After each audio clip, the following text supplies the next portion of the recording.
نحمده ونصلي ونسلم على سيدنا ومولانا محمد رسوله النبي الأمين المكين الحنين الكريم الرؤوف الرحيم.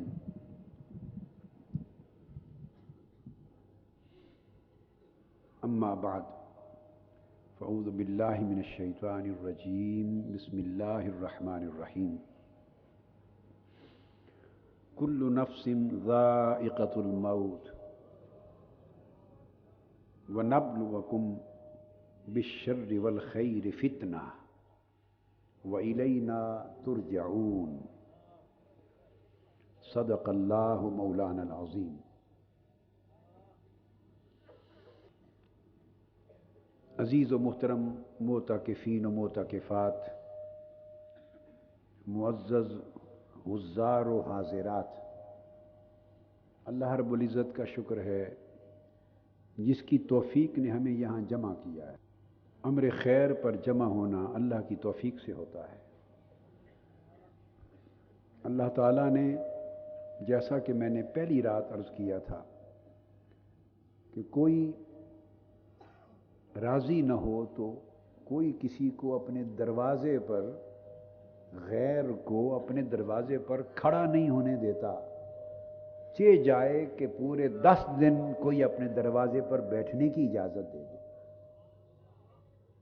10 دن اور رات کے لیے جو اس مالک نے آپ کو اپنے دروازے پر بیٹھا دیا ہے، گھروں سے بلایا ہے، چل کے آئے ہیں، بیٹھ گئے ہیں، بیٹھے ہوئے ہیں، تو یہ اس امر کی علامت ہے، اس بات کی دلیل ہے کہ وہ راضی ہے، اور اس نے چاہا کہ آپ اس کے دروازے پر بیٹھیں. نہ چاہتا تو آپ کبھی نہ بیٹھ سکتے، نہ چاہتا تو کبھی نہ بیٹھ سکتے.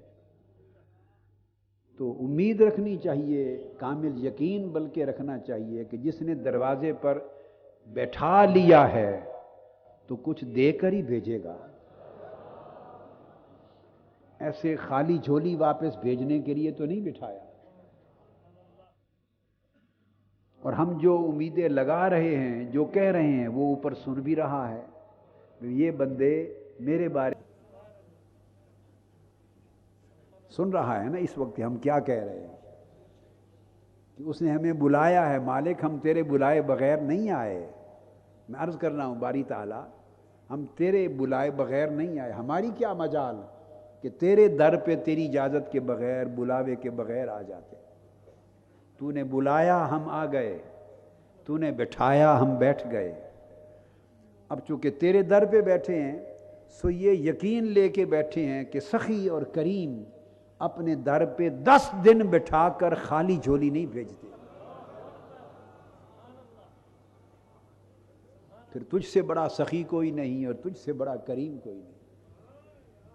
تو یہ تو ہو ہی نہیں سکتا کہ 10 دن رات تو اپنے در پہ بٹھائے رکھے اور عید کا چاند دیکھ کر یہ سب ہم گھر جائیں اور تو خالی جھولی بھیج دے.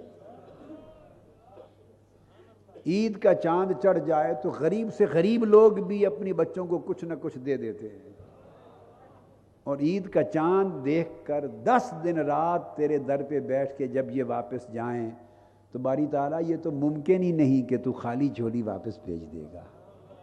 کچھ نہ کچھ تو دے کر ہی بھیجے گا. کیا دے کر بھیجتا ہے تو مالک ہے، تیری مرضی ہے. ہم اور کچھ نہیں کہتے، جو تیری شان کے لائق ہے وہی دے کے بھیج دینا. بس جو تیری شان کے لائق ہے، جیسا دروازہ ہو اسی شان کے مطابق ملتا ہے منگتوں کو. بس تو دیکھ، تیرے دروازے پر بیٹھے ہیں، جو تیری شان کے لائق ہے تو دے دینا. یہ معنی ہے جمع ہونے کا اور اعتکاف بیٹھنے کا. اللہ رب العزت کی توفیق سے ہی آج سورہ انبیاء کی آیت نمبر 35 کی میں نے تلاوت کی.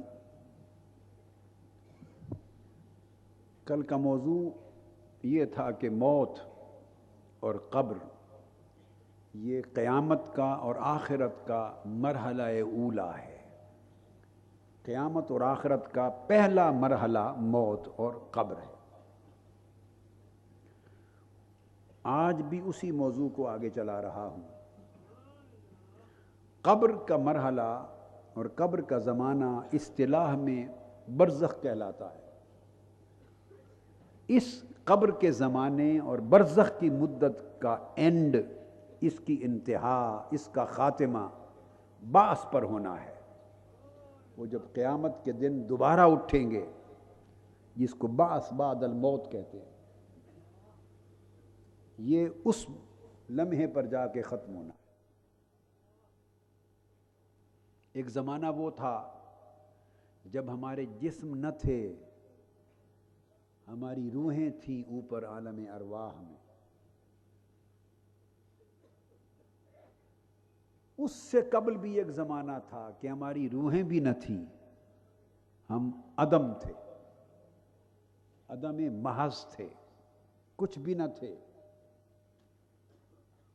پھر ہماری روحیں پیدا کر دی گئیں، پھر روحیں تھیں، جسم نہ تھے، پھر ہماری روحوں کو جسموں میں ڈال دیا گیا، تو یہ اگلا زمانہ آ گیا۔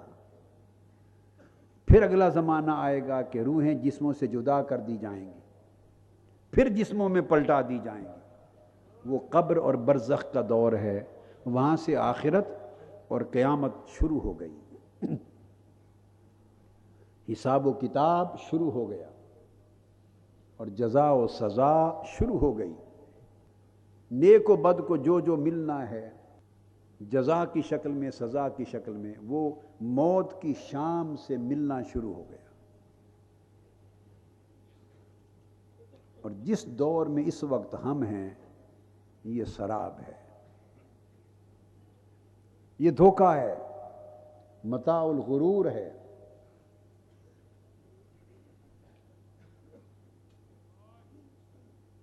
اب قرآن مجید اس آیت کریمہ سے آج آگے مضمون کو شروع کر رہے ہیں۔ اللہ رب العزت نے فرمایا کہ موت حق ہے، ایک امر واقع ہے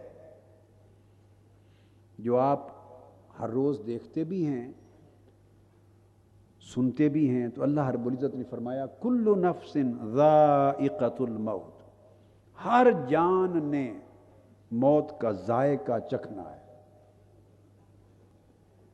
ہر نفس، ہر جان نے موت کا ذائقہ چکھنا ہے، ذائقۃ الموت۔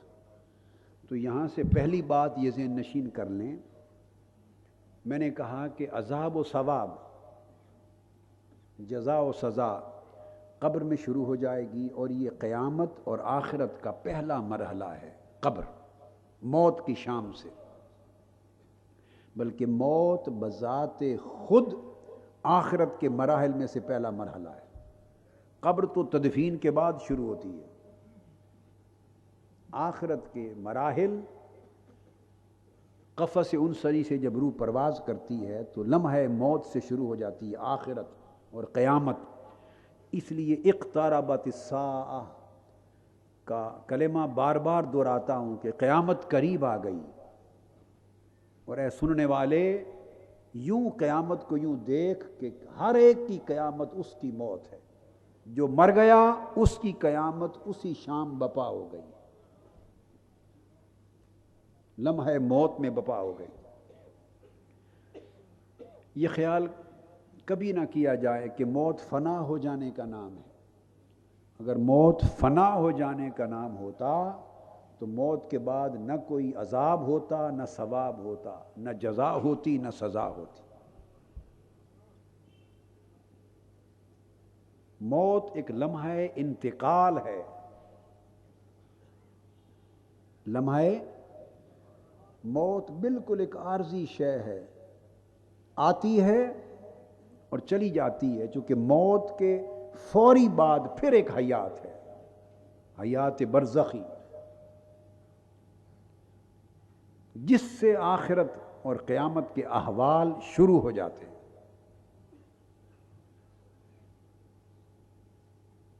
اسی سے تنگی اور فراخی شروع ہو جاتی ہے، اس حیات سے۔ اس لیے اللہ رب العزت نے موت کو ذائقہ سے تعبیر کیا، سمجھانے کے لیے کہ ذائقہ جیسے تم جانتے ہو کہ ذائقہ ایک مستقل چیز نہیں ہے، بالکل عارضی شے ہے ذائقہ۔ آتا ہے تھوڑی دیر میں چلا جاتا ہے، اس طرح موت آتی ہے تھوڑی دیر میں چلی جاتی ہے۔ موت کی جو حقیقت ہے اور اس کی جو بقا ہے اور برقرار رہنا ہے وہ ذائقے کی مانند ہے، جیسے ذائقہ آیا چلا گیا۔ فرق اتنا ہے کہ مومن کا ذائقہ موت والا میٹھا ہے، فاسق و فاجر اور منافق کا ذائقہ کڑوا ہے۔ کسی کی موت مٹھاس والی ہوتی ہے، کسی کی موت کڑوی ہوتی ہے، تکلیف والی ہوتی ہے، بس یہ فرق ہے۔ اس پر میں نے حدیث کل سنا دی تھی، بڑی مفصل، آج بھی آئیں گی۔ اور ارشاد فرمایا اللہ تعالیٰ نے کہ رہ گئی تمہاری زندگی، فرمایا موت تو ایک ذائقہ ہے، اور زندگی کیا ہے؟ یہ بھی سوال پیدا ہوتا ہے۔ فرمایا یہ ابتلا ہے، زندگی ایک امتحان ہے، بس آزمائش گاہ ہے۔ خلق الموت والحیات لیبلوکم ایکم احسن عملا، اور یہاں فرمایا نبلوکم بالشر والخیر، کہ ہم تمہیں، زندگی کیا ہے؟ تمہیں پرکھتے ہیں، آزماتے ہیں، تمہارا امتحان لیتے ہیں خیر اور شر کے ساتھ، کہ کس کا عمل عمل خیر ہے، کس کا عمل عمل شر ہے، یا کبھی بھلائی دے کر آزماتے ہیں اور کبھی شر اور تکلیف اور نقصان دے کر آزماتے ہیں، دونوں شکلیں ہیں۔ تو زندگی آزمائش ہے، ایک امتحان گاہ ہے، بس۔ تو لوگ ہمیشہ امتحان گاہ میں تیاری کرتے ہیں، تیاری کر کے بیٹھتے ہیں تاکہ نتیجہ اچھا آئے۔ یہ زندگی امتحان گاہ ہے جس میں اللہ تعالیٰ ہمیں خیر و شر کے ذریعے آزما رہا ہے۔ وَلَنَبْلُوَنَّكُمْ بِشَيْءٍ مِّنَ الْخَوْفِ وَالْجُوعِ وَنَقْصٍ مِّنَ الْأَمْوَالِ وَالْأَنفُسِ وَالثَّمَرَاتِ وَبَشِّرِ الصَّابِرِينَ۔ ہم تمہیں آزماتے ہیں زندگی میں، کبھی خوف کے ذریعے، کبھی امن کے ذریعے، کبھی خوف کے ذریعے، کبھی بھوک اور پیاس کے ذریعے، کبھی انعام دے کر، کبھی انعام چھین کر، کبھی اولاد دے کر، کبھی اولاد لے کر، کبھی منافع کاروبار کے دے کر، کبھی نقصان کرا کے، اپس اور ڈاؤنز کی شکل میں ہم آزماتے ہیں۔ اور پھر فرمایا کہ خوشخبری دے دی جائے ان کو جو ان تمام احوال میں صبر اور استقامت کے ساتھ ہیں۔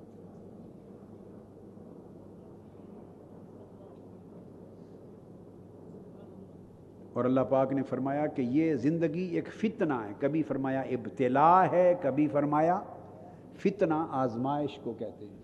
بس زندگی فقط آزمانا ہے۔ آزمایا کس لیے جاتا ہے؟ آزماتے ہیں تاکہ اس کی اصل فیوچر کا فیصلہ کیا جائے۔ تو آزمائش تھوڑی دیر کے لیے ہوتی ہے، زندگی ساری آزمائش ہے، اس لیے بالکل تھوڑی دیر ہے۔ اور آزماتے اس لیے ہیں تاکہ یہ فیصلہ کرے کہ آپ اصل زندگی میں جس میں موت کے بعد جانے والے ہیں کس منصب کے حقدار ہیں، کس جگہ کے حقدار ہیں، آپ کو کون سا منصب، کون سی جگہ، کون سا عہدہ، کون سا مرتبہ، کون سا رتبہ، کون سا گریڈ دیا جائے، چونکہ وہ اصل زندگی ہے۔ یہ زمانہ آزمائش ہے، فتنہ ہے۔ وَإِلَيْنَا تُرْجَعُونَ، اور فرمایا کہ پھر جب تمہیں ہم صلہ دے دیں گے قبر میں، مرنے کے بعد، برزخ میں، موت اور موت کے بعد، تو وہ بھی ایک زمانے کے لیے ہے، اس کے بعد پھر بالآخر تم نے ہماری طرف پلٹنا ہے، پھر ایک بار زندہ کیے جاؤ گے، اور پھر اس دن بڑا امتحان ہے۔ مگر جو پہلے میں کامیاب ہو گیا، کل میں نے سمجھایا تھا، سیدنا عثمان غنی رضی اللہ تعالیٰ عنہ فرماتے وہ آخرت میں ناکام نہیں رہے گا، اور جو قبر کے امتحان میں ناکام ہو گیا اس کی آخرت میں کامیابی کی سبیل نہیں ہو۔ اللہ رب العزت نے ارشاد فرمایا ان الذین لا یرجون لقاءنا، ورضوا بالحیات الدنیا واطمأنوا بها والذین هم عن آیاتنا غافلون اولئک مأواہم النار بما كانوا یکسبون۔ سورہ یونس میں آیت نمبر 7 اور 8 فرمایا کہ ایسے لوگ بھی ہیں جو ہماری ملاقات کی امید ہی نہیں رکھتے، ہماری ملاقات ہی نہیں چاہتے۔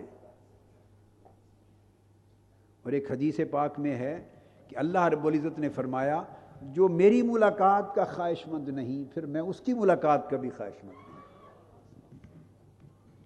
اور موت کیا ہے؟ موت ملاقات کا نام ہے۔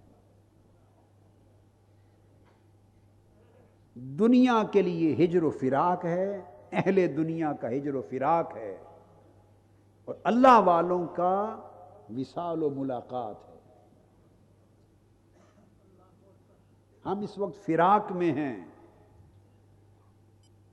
حجاب میں ہیں، دنیا میں اس جگہ ہم فراق اور حجاب میں ہیں، اس کو تک نہیں سکتے۔ آقا علیہ السلام کی آرزو کرتے ہیں، مدینہ پاک کی تک جا کی کوشش کرتے ہیں، کسی کو وہاں بھی مدینہ پاک کے در و دیوار اور گنبد خضرا کی زیارت نصیب ہوتی ہے، کسی کو نہیں، کسی کو خواب میں نصیب ہوتی ہے، کسی کو نہیں، مگر موت وہ دروازہ ملاقات ہے کہ جو پردہ اٹھا دے گی اور آقا علیہ السلام کا بھی دیدار کرا دے گی، اور اللہ رب العزت کا دیدار بھی ہوگا۔ جو چیز اس دنیا میں ممکن نہیں ہمارے لیے، وہ بعد از موت آخرت میں ممکن ہو جائے گی، رؤیت باری تعالی ہمارے لیے۔ کہ آقا علیہ السلام نے معراج کی رات اللہ کا دیدار کیا، چشمان قلب سے بھی اور چشمان ظاہر سے بھی، ان آنکھوں سے بھی، سر کی آنکھوں سے بھی، دل کی آنکھوں سے بھی۔ یہ بحث کہ دنیا میں جنہوں نے بعضوں نے انکار کیا تو انہوں نے یہ خیال قائم کیا کہ دنیا میں اللہ کا دیدار سر کی آنکھوں سے نہیں ہو سکتا۔ تو میں نے ایک بات کی تھی، بھئی دنیا میں اگر اللہ کا دیدار سر کی آنکھوں سے نہیں ہو سکتا تو جس معراج کی رات جہاں حضور نے دیدار کیا وہ دنیا میں تھے کب؟ دنیا تو یہاں رہ گئی تھی، وہ تو مقام کعبہ قوسین پر تھے، کون سی دنیا؟ اگر اس پر مدار رکھ لیں کہ دنیا میں نہیں ہو سکتا، یہ ایک الگ بحث ہے۔ ایک مکتب فکر ائمہ کا، اکابر کا وہ ہے کہ دنیا میں بھی ممکن ہے، اور میں اس مشرب کا ہوں جو دنیا میں بھی رؤیت باری تعالیٰ کو ممکن سمجھتے ہیں۔ اگر دنیا میں اللہ کی رؤیت اور دیدار ممکن نہ ہوتی مطلقاً تو جلیل القدر رسول موسیٰ علیہ السلام دیدار کا تقاضا نہ کرتے، اللہ کے دیدار کی آرزو نہ کرتے۔ پیغمبر جو خلاف شرع، خلاف واقعہ بات ہو، اس کی دعا استعداد نہیں کر سکتا۔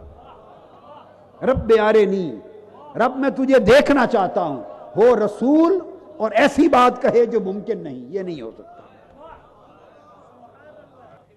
موسیٰ علیہ السلام کا سوال اس بات کے لیے کافی دلیل ہے کہ ممکن ہے۔ میری بات سمجھ گئے نا؟ ورنہ معاذ اللہ سوال ناجائز ہو جاتا ہے، اور پیغمبر ناجائز سوال نہیں کر سکتے۔ اور پھر اللہ تبارک و تعالیٰ نے جواب میں بھی یہ نہیں فرمایا کہ میری رؤیت، میرا دیدار ہو نہیں سکتا۔ سوال بھی اشارہ دیتا ہے امکان کا، جواب بھی اشارہ دیتا ہے امکان کا۔ فرمایا لن ترانی، تم نہیں دیکھ سکتے، تم نہیں دیکھ سکو گے۔ اور یہ بات فرما کے ساتھ ہی اللہ رب العزت نے کہا ہاں رک جا موسیٰ، ہم اپنی ایک تجلی پہاڑ پہ پھینکتے ہیں، اگر وہ قائم رہ جائے تو تم بھی دیکھ لو گے۔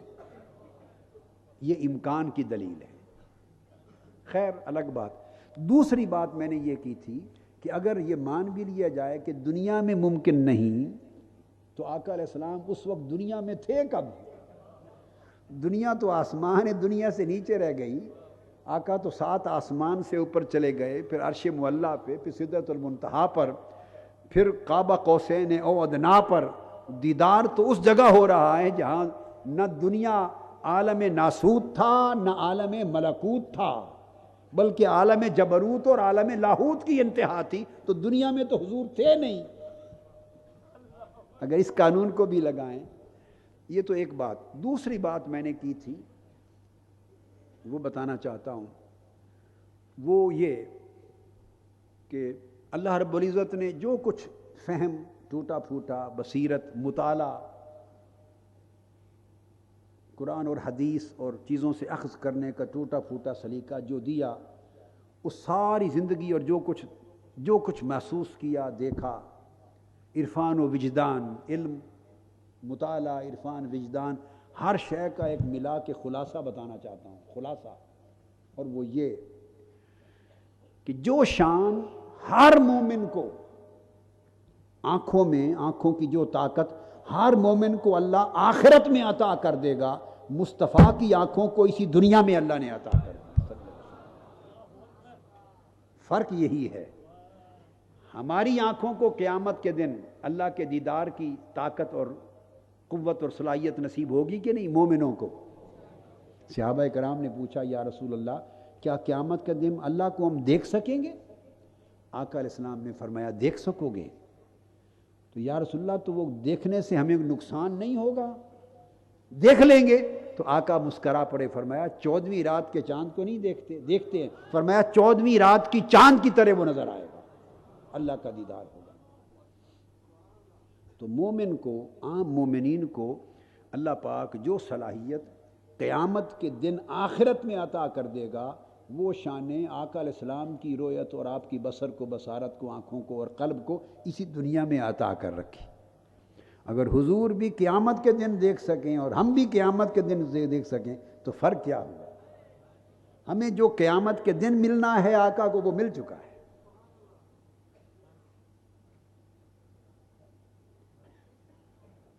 اس لیے ہماری آخرت مرنے کے بعد ہوگی، ہماری آخرت مرنے کے بعد ہوگی۔ آقا علیہ السلام کی شان آخرت زندگی کے ہر لمحہ کے بعد لمحے میں ہوتی تھی۔ وَلَلْآخِرَةُ خَيْرٌ لَكَ مِنَ الْأُولَىٰ، ہر لمحے کے بعد جو اگلا لمحہ آتا وہ حضور کی شان آخرت لے کر آتا تھا۔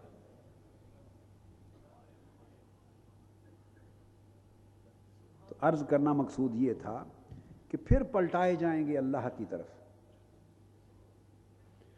تو اب یہ فرمایا اللہ پاک نے، وہ لوگ جو ہم سے ملاقات نہیں چاہتے اور ہم سے ملاقات کی امید نہیں رکھتے، وہ کون لوگ ہیں؟ وہ لوگ ہیں وَرَضُوا بِالْحَيَاةِ الدُّنْيَا وَاطْمَأَنُّوا بِهَا، یہ وہ لوگ ہیں جو دنیا کی زندگی سے راضی ہو گئے ہیں اور دنیاوی زندگی پر مطمئن ہو گئے ہیں۔ اب بولیے ہماری حالت یہ ہے یا نہیں؟ دنیا کی زندگی سے ہم راضی ہیں یا نہیں؟ بولیے، اور دنیا کی زندگی پر مطمئن ہیں یا نہیں؟ بولیے۔ تو اللہ پاک نے دو چیزیں متوازی بیان فرما دی ہیں، جو دنیا کی زندگی سے خوش ہیں اور دنیا کی زندگی پر مطمئن ہیں، دنیا میں رہنا چاہتے ہیں، مزید رہنا چاہتے ہیں، اسی زندگی سے خوش ہیں، یہ خوشی علامت ہے اس بات کی کہ وہ ہم سے ملنا نہیں چاہتے، وہ ہم سے ملاقات نہیں چاہتے۔ اور جو ہم سے ملاقات کے خواہش مند ہیں، مولا ان کا عالم پھر دنیا میں کیا ہوتا ہے؟ وہ بےتاب رہتے ہیں، بے قرار رہتے ہیں، وہ بے قرار رہتے ہیں، مطمئن نہیں ہیں یہاں، وہ بے قرار رہتے ہیں۔ کیوں؟ وہ اس کی ملاقات چاہتے ہیں۔ اس لیے فرمایا ہم عن آیاتنا غافلون، ایسے لوگ ہماری نشانیوں سے غافل ہیں۔ تو جو لوگ اللہ کی ملاقات سے گریزاں ہیں اور دنیاوی زندگی سے مطمئن ہیں، فرمایا ان کا ٹھکانہ جہنم ہوگا، اور وہ جہنم قبر سے شروع ہو جائے گی۔ میں نے کل یہ حدیث سنائی تھی کہ جنت یا روضۃ من الجنہ ہے، قبر یا حفرۃ من النار ہے۔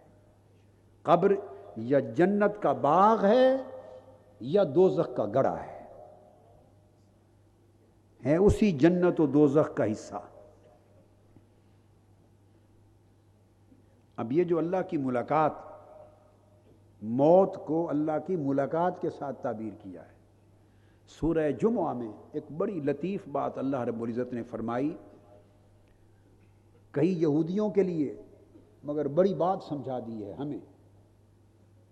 سورہ جمعہ میں آیت نمبر 6 اور 7 میں فرمایا، قل، میرے محبوب صلی اللہ علیہ وسلم فرما دیں یہود کو، یا ایھا الذین ہادو، اے یہودیو۔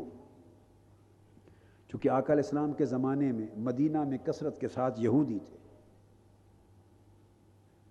کثرت کے ساتھ وہ مخاطب تھے۔ ان سے فرما دیں، ان زعمتم، وہ سمجھتے تھے کہ ہم اللہ کے دوست ہیں۔ یہود یہ سمجھتے تھے کہ ہم اولیاء اللہ ہیں۔ یہود سمجھتے تھے کہ ہم اولیاء اللہ ہیں۔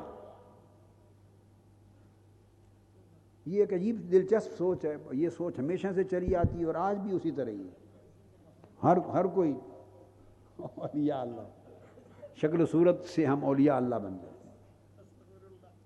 یہ جبہ، امامہ، دستار، ایسا لباس پہن لی، ہم اولیاء اللہ ہو گئے۔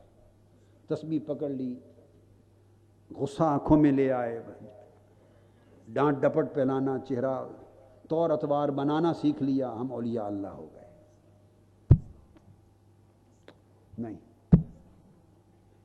اولیاء اللہ کسی شکل و حیت کا نام نہیں، اولیاء اللہ دل سے اللہ سے دوستی کرنے کا نام ہے۔ ولایت دوستی کا نام ہے۔ کیا؟ اور دوست اس کو کہتے ہیں جو دوست کی خوشی میں ہر شے قربان کر دے، وہ دوست ہے جو اپنے دوست اور محبوب کی خوشی میں ہر شے قربان کر دے، جو وہ مانگے وہ دے دے، اپنی جان پر بھی محبوب کو مقدم رکھے، اس کو دوست کہتے ہیں۔ بس اس دوستی کا نام ولایت ہے۔ بس سادہ سی بات، آپ کو ولایت اور ولی کی تعریف بتا دی، جو ہر شے محبوب کی رضا پر قربان کرتا ہو اور اس کے امر کو، اس کی رضا کو ہر شے پر ترجیح دیتا، مقدم جانتا ہو، اور ہر وقت اس کی ہر امر پہ لبیک کہتا ہو، وہ سچا دوست ہے مالک کا۔ اور جو سچا دوست ہے وہ ولی ہے، وہ ولایت ہے۔ یہود کہتے تھے ہم اولیاء اللہ ہیں۔ اب اللہ پاک نے ایک بڑی لطیف اور پیاری بات ہمیں سمجھائی، اس امت کے کام آنے والی۔ فرمایا، میرے حبیب صلی اللہ علیہ وسلم ان یہود سے کہہ دیں، ان زعمتم انکم اولیاء للہ من دون الناس، اگر تم یہ گمان کرتے ہو اور تمہیں یہ گھمنڈ ہے اور تمہارا یہ خیال ہے کہ ہم اللہ کے دوست ہیں، ولی ہیں، اولیاء اللہ ہیں، یہ اللہ پاک نے قرآن مجید میں کہا۔ ان یہود سے فرما دیں، اگر تمہارا یہ خیال ہے کہ ہم اولیاء اللہ ہیں، یعنی تم میرے دوست ہو، اگر تمہارا یہ خیال ہے تو ہم ایک لمحے میں پرکھ لیتے ہیں کہ تم اولیاء ہو یا نہیں۔ اللہ پاک فرما رہے ہیں کہ میرے محبوب ان یہودیوں سے ایک ٹیسٹ کرتے ہیں، ان کا لٹمس پیپر ہوتا ہے نا، لٹمس، ایک لمحے میں ٹیسٹ ہو جاتا ہے۔ اللہ پاک نے فرمایا محبوب ان کو ٹیسٹ کرتے ہیں، یہ کتنے ولی ہیں، یہ میرے اولیاء کہتے ہیں کہ ہم اللہ کے اولیاء ہیں، اللہ کے دوست ہیں۔ تو فرما دیں میرے محبوب ان سے، اگر واقعی تم میرے اولیاء ہو، میرے دوست ہو، فتمنوا الموت، پھر موت کی تمنا کرو۔ ہائے ہائے، کیونکہ دوست تو دوست سے ملنا چاہتا ہے۔ ہائے ہائے، دوست کی تو پہچان یہ ہے کہ اسے اگر دوست سے ملاقات نصیب ہوتی ہو تو اسے اور کیا چاہیے۔ ہائے ہائے ہائے، تو موت اولیاء کی تو ملاقات ہوتی ہے۔ فتمنوا الموت، ہاں اگر تم واقعی میرے اولیاء ہو، میرے دوست ہو، ابھی پرکھ لیتے ہیں، پھر موت کی تمنا کرو۔ ڈرتے کیوں ہو موت سے؟ کیونکہ دوست کے لیے دوست کی ملاقات سے بڑھ کر تو خواہش ہی کوئی نہیں ہوتی۔ پھر میرے دوست ہو تو موت کی تمنا کرو، آؤ مجھ سے ملو، دودھ کا دودھ اور پانی کا پانی ہو جائے گا۔ ہائے ہائے، اور دوسرے مقام پھر آگے اللہ پاک نے جواب دیا، فرمایا وَلَا يَتَمَنَّوْنَهُ أَبَدًا، فرمایا حبیب یہ ٹیسٹ ان کو دے کر دیکھ، یہ ٹیسٹ دیں ان کو کہ اگر تم واقعی اللہ کے دوست ہو تو موت کی تمنا کرو۔ فرمایا کہ کبھی پوری زندگی موت کی تمنا نہیں کریں گے، بھاگیں گے موت سے۔ کیا بھاگیں گے. تو جو موت کی تمنا نہ کرے وہ کہاں کا ولی ہے؟ اللہ پاک فرما رہا ہے ہائے ہائے ہائے ہائے. جو موت سے ڈرتا اور گھبراتا ہو وہ کہاں کا ولی ہے؟ بھاگتا ہو. ایک ڈر اور چیز ہے، وہ خوف آخرت کا ہے. جو بھاگتا ہو موت سے وہ میرا دوست نہیں ہے. میرا دوست وہ ہے جو موت کے لیے بے قرار ہے، اس لیے کہ موت جو ہے وہ تمہارے لیے موت ہے، اس کے لیے لقاء ہے، اس کے لیے ملاقات ہے. اور دوست تو دوست کی ملاقات کے لیے بے قرار اور بےتاب رہتے ہیں. بما قدمت ایدیہم، کبھی تمنا نہیں کریں گے موت کی. کیوں؟ کہ جو عمل اپنے آگے بھیج چکے ہیں، اپنے کرتوت، اپنے عمل، وہ ان کو معلوم نہیں کہ ہم زندگی بھر کیا کرتے رہے ہیں، اور آگے انہی کی جزا سزا ملنے والی ہے. لہذا موت کی تمنا نہیں کریں گے. یہ ظالم لوگ ہیں، اللہ ان کو بہتر جانتا ہے. واللہ علیم بالظالمین. تو سمجھانا مقصود یہ ہے کہ موت جس سے آخرت کی ابتدا ہوتی ہے وہ مومنوں کے لیے، اللہ کے دوستوں کے لیے اس کی لقاء ہے، اس کی ملاقات کا لمحہ ہے. اس لیے بزرگوں کے لیے، اولیاء اللہ کے لیے آپ یہ نہیں کہتے کہ جی فلاں اولیاء اللہ میں سے فلاں ولی اللہ مر گئے، یہ نہیں کہتے. آپ کہتے وہ وصال فرما گئے. کیا کہتے ہیں؟ اور وصال کا مطلب ہوتا ہے ملاقات، ملنا. موت ملاتی ہے دوست کو دوست سے، موصل ہے، موصل الحبیب الی الحبیب. کل یہ حدیث بیان کر چکے ہیں. موت ملاتی ہے. پھر اللہ رب العزت نے فرمایا، کمپیریزن کیا سورہ کہف میں آیت نمبر 46 میں فرمایا المال والبنون زینت الحیات الدنیا. لوگو یہ مال و دولت، یہ تجارت، یہ کاروبار اور یہ اولادیں اور یہ خاندان اور اولادیں، یہ سارا کچھ دنیاوی زندگی کی زینت ہے، دنیاوی زندگی کی زیب و زینت ہے، بس اور کچھ نہیں. یہ میک اپ ہے، سرخی پاؤڈر ہے، یہ ساری زینتیں، یہ سرخی پاؤڈر ہے، میک اپ ہے. کتنی دیر میک اپ رہتا ہے؟ اور میک اپ سے آپ کیا کرتے ہیں؟ دھوکہ ہی دیتے ہیں نا. جو ہی اترتا ہے تو اصل چہرہ سامنے آ جاتا ہے. یہ ساری دنیا کی زینت، یہ مال، دولت، اولاد، پیسہ، منصب، عہدہ، تجارت، آسائشیں، یہ سب زیب و زینت ہے، دنیا کا میک اپ ہے. اور فرمایا ایک طرف یہ زینت دنیا ہے اور دوسری طرف والباقیات الصالحات. اور اشارہ یہ کیا کہ زینت کبھی باقی نہیں رہتی. زینت کبھی باقی نہیں رہتی. فرمایا اور باقی رہنے والی تو صرف نیکیاں ہیں. باقی رہنے والی بولیے نیکیاں ہیں. آپ یہاں جب بیٹھے ہیں تو الباقیات الصالحات کی کمائی کی نیت سے بیٹھے. الصالحات خیر عند ربک ثوابا وخیر عملا. فرمایا اور یہ جو نیک اعمال ہیں یہ اصل متاع ہے خیر کی اللہ کی بارگاہ میں، اور انہی یہ بھی یہی اچھی امید ہے، ان کی کرنی چاہیے. کبھی تو دنیا کو زینت کہہ کے اس کی عارضی پوزیشن ہے، اس کی فانی ہونے کی پوزیشن ہے، اس کو اجاگر کیا. کہیں دھوکہ متاع الغرور کہہ کر میں نے تفصیل بیان کی تھی، 5 نکتے بیان کیے تھے کہ یہ لہو و لعب ہے، زینت ہے، تفاخر ہے، تکاثر ہے. اور ایک اور بات کہیں کی کہ ہماری آنکھوں پر اس دنیا کی وجہ سے پردہ پڑ گیا ہے، پردہ پڑ گیا ہے. اور ہم کیا کہتے ہیں؟ بولیاں مختلف ہیں. ہماری بولیاں اور مالک کی بولیوں میں بڑا فرق ہے. ہم میں سے کوئی فوت ہو جائے تو کہتے ہیں پردہ فرما گئے. کیا کہتے ہیں؟ پردہ کر گئے. اللہ پاک نے فرمایا نہیں، پردہ اٹھ گیا. موت پردہ ڈالتی نہیں ہے، پردہ اٹھا دیتی ہے. ہماری آنکھوں پر اب پردہ پڑا ہوا ہے. ارشاد فرمایا سورہ قاف میں آیت نمبر 22، لقد کنت فی غفلۃ من ھذا، اے بندے تو یہ جو دنیا ہے اس کی زیب و زینت ہے، مال و دولت ہے، آرائش ہے، یہاں کی آسائش ہے، تکاثر و تفاخر ہے، لہو و لعب ہے، یہ ساری دنیا اس نے تمہیں غفلت میں ڈال رکھا ہے، اس نے تمہیں غفلت میں مبتلا کر دیا۔ پھر کیا ہوگا؟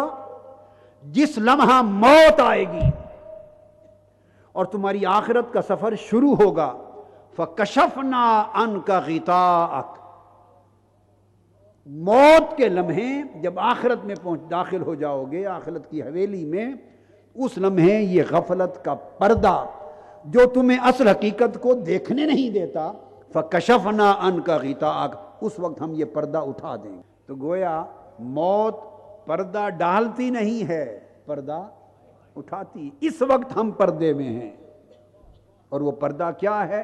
غفلت کا پردہ ہے یا دھوکے کا پردہ ہے۔ دھوکے کا پردہ ہے یا کفار کو دھوکے کا پردہ ہے، اور مسلمانوں کو دھوکے کا بھی قلیل ہے مگر غفلت کا پردہ ہے۔ جو عقیدہ ایمان رکھتے ہیں وہ غفلت کے پردے میں ہیں۔ تو قرآن مجید نے یہاں دھوکہ بھی کہا اور اس جگہ پر غفلت کو پردہ کہا۔ لقد كنت فی غفلۃ من ھذا، یہ غفلت کا پردہ پڑا ہوا ہے، ہمارے کانوں پر بھی پردہ ہے۔ ختم اللہ علی قلوبہم وعلی سمعہم وابصارہم غشاوہ، دلوں پر مہر لگ گئی، کفار کی بات بیان کی۔ آنکھوں اور کانوں پر پردہ ہے۔ ہماری کیفیت یہ ہے کہ ہماری بصارتوں پر بھی پردہ ہے، ہماری سماعتوں پر بھی پردہ ہے، اس لیے کہ قبر ہر روز کچھ آوازیں دیتی ہے۔ اسے معلوم ہے کہ میرے اندر سونے والا کون ہے، میں کس کی سیج ہوں، کس نے میرے پاس آنا ہے۔ وہ ہر روز اسے آواز دیتی ہے، میں تاریکی کا گھر ہوں، روشنی کا بندوبست کر کے آنا۔ میں غربت اور تنہائی کا گھر ہوں، وحشت کا گھر ہوں، اپنی سنگت نیک اعمال اور نیک جزاؤں کی شکل میں اور اپنی رفاقت بنا کر آنا۔ میں سانپوں کا، بچھوؤں کا، کیڑوں کا گھر ہوں، پیپ کا گھر ہوں، اپنے بچاؤ کا اہتمام کر کے آنا۔ میں تباہی اور ہلاکت کا گھر ہوں، اپنی حفاظت کا اہتمام کر کے آنا۔ قبر ہر روز آواز دیتی ہے مگر ہم سنتے نہیں ہیں، اس لیے غفلت کا پردہ ہے، غشاوہ ہے، ہم سنتے نہیں ہیں۔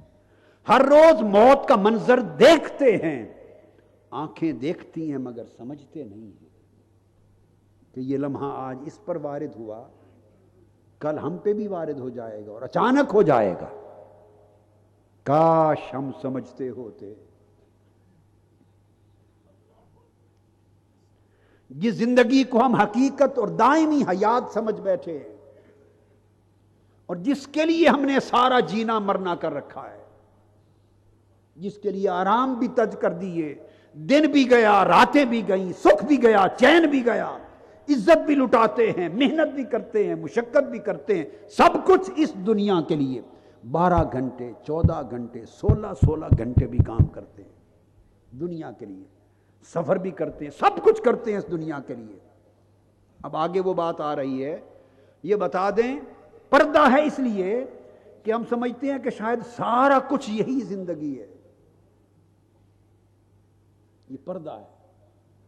جب اس زندگی میں پہنچیں گے اور اس زندگی کا دوام دیکھیں گے، اس کی طوالت دیکھیں گے، سمجھ آئے گی کہ اصل زندگی یہ ہے، اور پھر اس کا ایک ایک دن یہاں کے 50,000 سال کے برابر ہوگا اس کا دن۔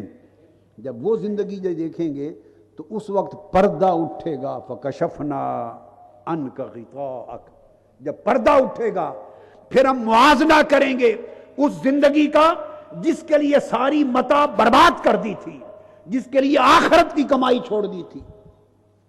اور اس زندگی کا جو اصل زندگی تھی جس میں داخل ہوئے، جس کی کمائی کے بغیر آ گئے، موازنہ کریں گے تو ان سے پوچھا جائے گا بتاؤ اب اصل زندگی کی طوالت اور دوام کو دیکھنے کے بعد اب بولو جو زندگی گزار کے آئے ہو اس لمبی زندگی کے مقابلے میں بتاؤ وہ زندگی کتنی تھی، کتنی طویل تھی؟ یہ 40 50 60 70 80 90 100 سال آج جو سالوں میں گنتے ہو، اب بولو یہ زندگی کتنی تھی؟ تو وہ جواب دیں گے، سورہ النازعات میں ہے آیت نمبر 46، کہیں گے کأنہم یوم یرونہا لم یلبثوا الا عشیۃ او ضحاہا، کہیں گے باری تعالیٰ اب سمجھ میں آئی جب پردہ اٹھا، وہ ساری زندگی جس کو 60 70 80 سال سمجھتے تھے اور جس کو ساری زندگی سمجھتے تھے، اب جب یہ زندگی دیکھی ہے تو تیری عزت کی قسم وہ تو صرف ایک عشاء کا وقت تھا، ایک شام تھی یا دن کا چاشت کا وقت تھا، وہ ساری زندگی یا فقط ایک شام تھی یا ایک صبح تھی۔ اے انسان، ہم ایک شام کے لیے ساری زندگی برباد کر رہے ہیں یا ایک صبح کے لیے؟ وہ انسان دانشمند ہوگا جو صرف ایک شام کی لذت اور سکون اور راحت کے لیے پورا دن اور پوری زندگی برباد کر دے، یا فقط ایک دن کی ایک صبح کی راحت کے لیے ساری مدت حیات برباد کر دے؟ ہماری مثال اس نادان کی ہے کہ جو ایک دن کی صبح کے لیے یا ایک دن کی شام کے لیے پورا زمانہ زندگی برباد کر رہا ہے۔ اور سورہ یونس کی آیت نمبر 45 میں فرمایا وَيَوْمَ يَحْشُرُهُمْ كَأَن لَّمْ يَلْبَثُوا إِلَّا سَاعَةً مِّنَ النَّهَارِ، جب پردے اٹھ جائیں گے اور اصل زندگی کی حقیقت کھل جائے گی، غفلت کی نیند سونے والوں، اس زیب و زینت کے دھوکے کو اصل زندگی بنا بیٹھنے والوں اور عمل چھوڑ کر امید والا عمل اسے اپنا لینے والوں، عمل کی قلت کے ساتھ دنیا سے رخصت ہونے والے لوگ سوچیں۔ اللہ پاک فرماتے ہیں کہ جب حشر ہوگا، جب ہانکے جائیں گے اور ہماری طرف بلائے جائیں گے اور سورج سوا نیزے پر ہوگا، نفسا نفسی کا عالم ہوگا اور ایک دن ختم ہونے کا نام نہ لے گا، اس وقت ہم پوچھیں گے یہ ہمارا ایک دن ہے، تم کتنی زندگی گزار کے آئے گو؟ کہیں گے الا ساعۃ من النہار، مولا تیری عزت کی قسم ہم نے جو پوری زندگی گزاری تھی وہ تو ایک منٹ تھا، 24 گھنٹے کے ایک دن کا ایک لمحہ تھا۔ پہلے فرمایا کہ انہیں فقط ایک شام لگے گی یا ایک دن کی صبح لگے گی، اس مقام پر فرمایا کہ ایک لمحہ لگے گا، صرف پورے دن کا ایک لمحہ۔ اس لمحے کو آپ منٹ کہتے ہیں، خواہ سیکنڈ کہتے ہیں۔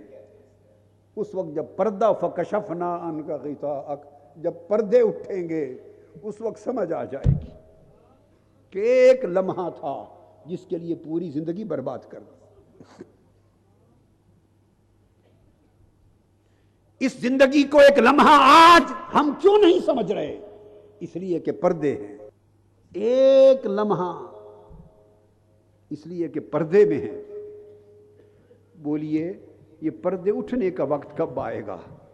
بہتر ہے کہ یہ خواب غفلت کا پردہ موت آ کر اٹھائے، اس سے پہلے بہتر ہے کہ خود اٹھا لے۔ اگر ہم غفلت میں رہے اور موت نے پردہ اٹھایا تو لوگوں پھر کوئی سودا نہیں رہے گا، پھر کچھ ہاتھ نہیں آئے گا۔ اگر موت حالت غفلت میں آئی اور وہی پردہ موت نے اٹھایا پھر کچھ نہیں ہوگا، پچھتاوے کے سوا۔ بہتر ہے اس موت کے پردے اٹھانے سے پہلے ہم خود پردہ اٹھا لیں، اور آپ کو اس لیے بلاتے ہیں کہ کوشش کریں کہ پردہ اٹھ جائے، پردہ اٹھ جائے۔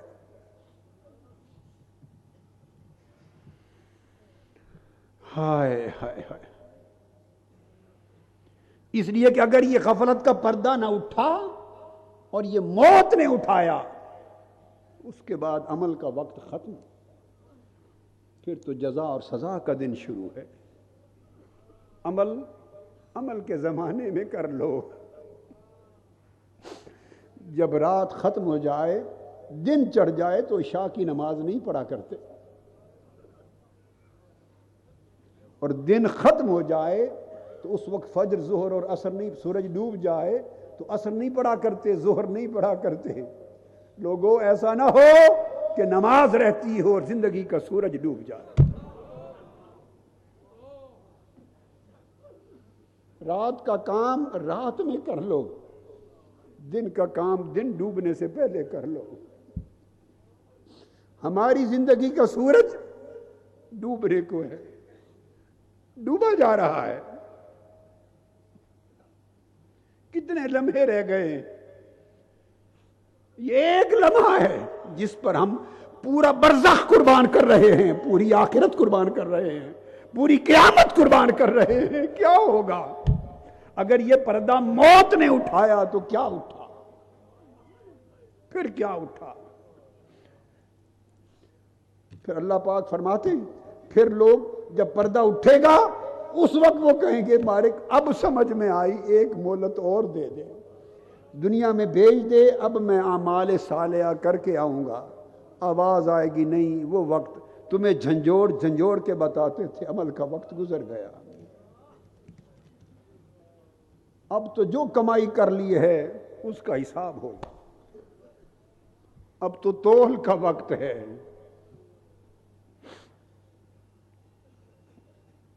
اور قبر جو ابتدا ہے اس قیامت کی، اس یوم الدین کی، اس یوم جزا و سزا کی، اس یوم عذاب و ثواب کی پہلا مرحلہ ہے۔ عذاب اسی قبر سے شروع ہو جائے گا، غافلوں کے لیے، بے پرواہوں کے لیے۔ تو آقا علیہ السلام نے فرمایا، حضرت انس بن مالک اور حضرت عبداللہ ابن مسعود رضی اللہ تعالیٰ عنہ روایت کرتے، آپ نے فرمایا کہ پھر اسی حال میں موت نے اگر پردہ اٹھایا تو پھر قبر میں جائیں گے، پھر سوائے عذاب کے کچھ نہیں ملے گا۔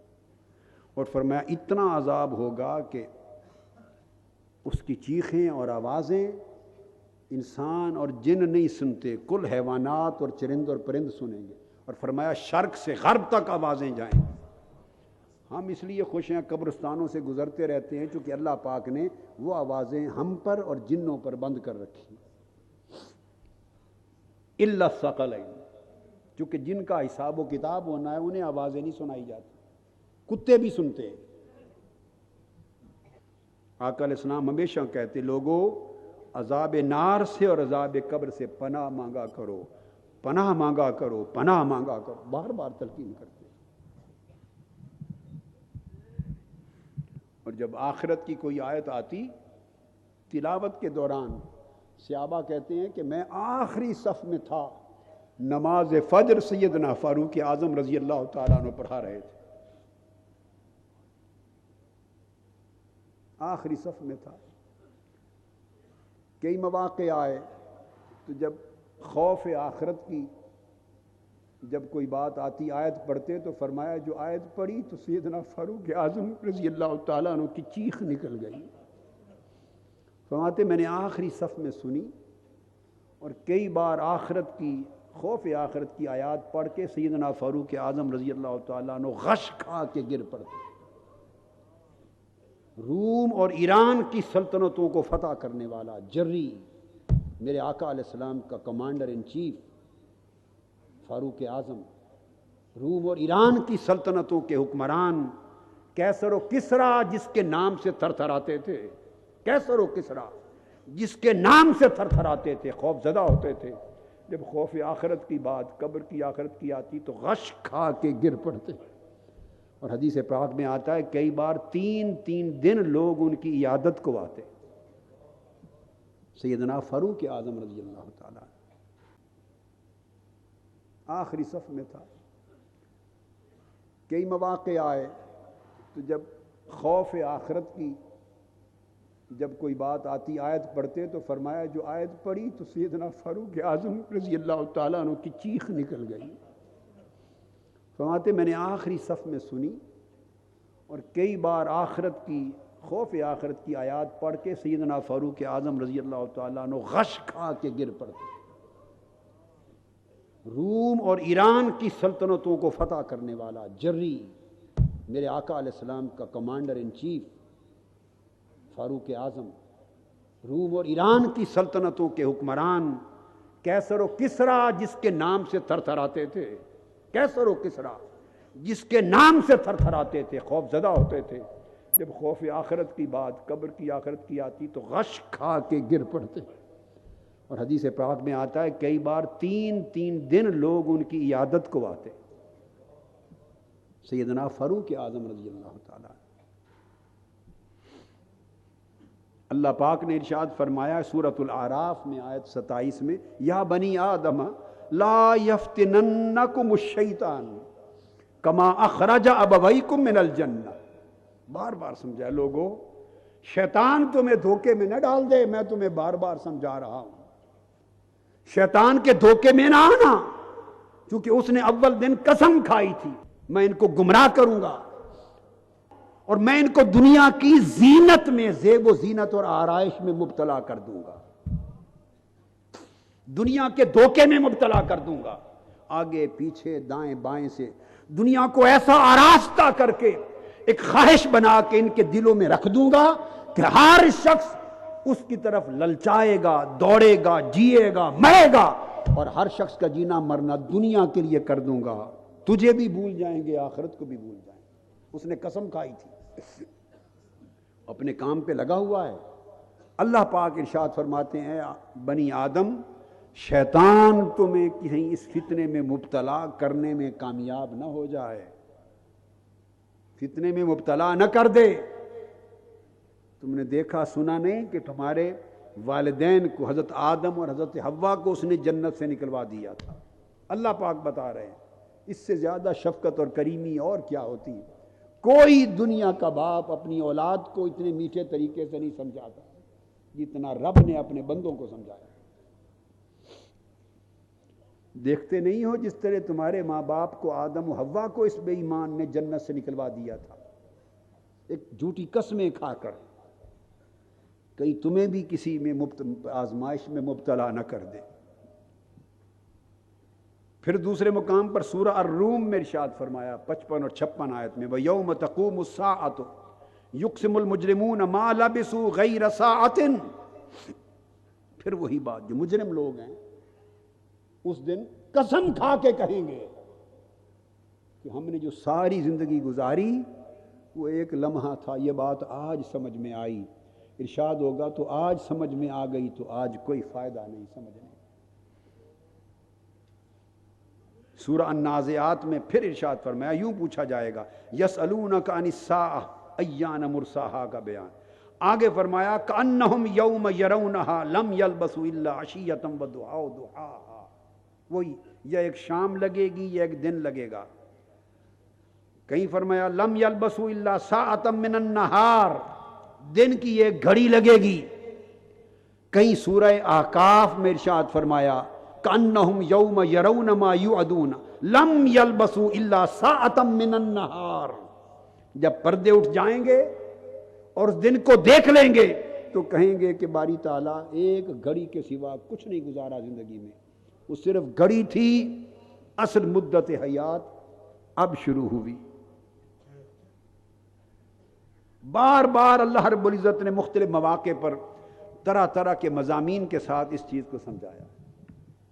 کل جو بات جس طرح آپ کو کی تھی وہ حدیث میں نے آدھے مضمون کے ساتھ ختم کر دی تھی.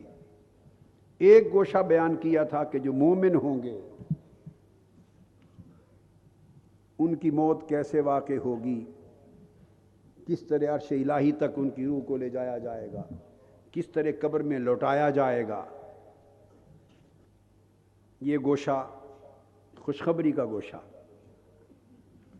اب اس مضمون کو آگے چلاتے ہیں. یہ زندگی جو عمل کی زندگی ہے، جو دار العمل ہے، اس میں جو مشکل گھڑی قبر میں آنے والی ہے احوال القیامہ میں سے، اس وقت آج کا کیا ہوا نیک عمل اگر بدل گئے اور اعمال صالحہ کی زندگی بن گئی تو یہ کیا خدمت کریں گے اعمال صالحہ آپ کی، کیا خدمت کریں گے؟ بدلی ہوئی زندگی آپ کے کس طرح کام آئے گی؟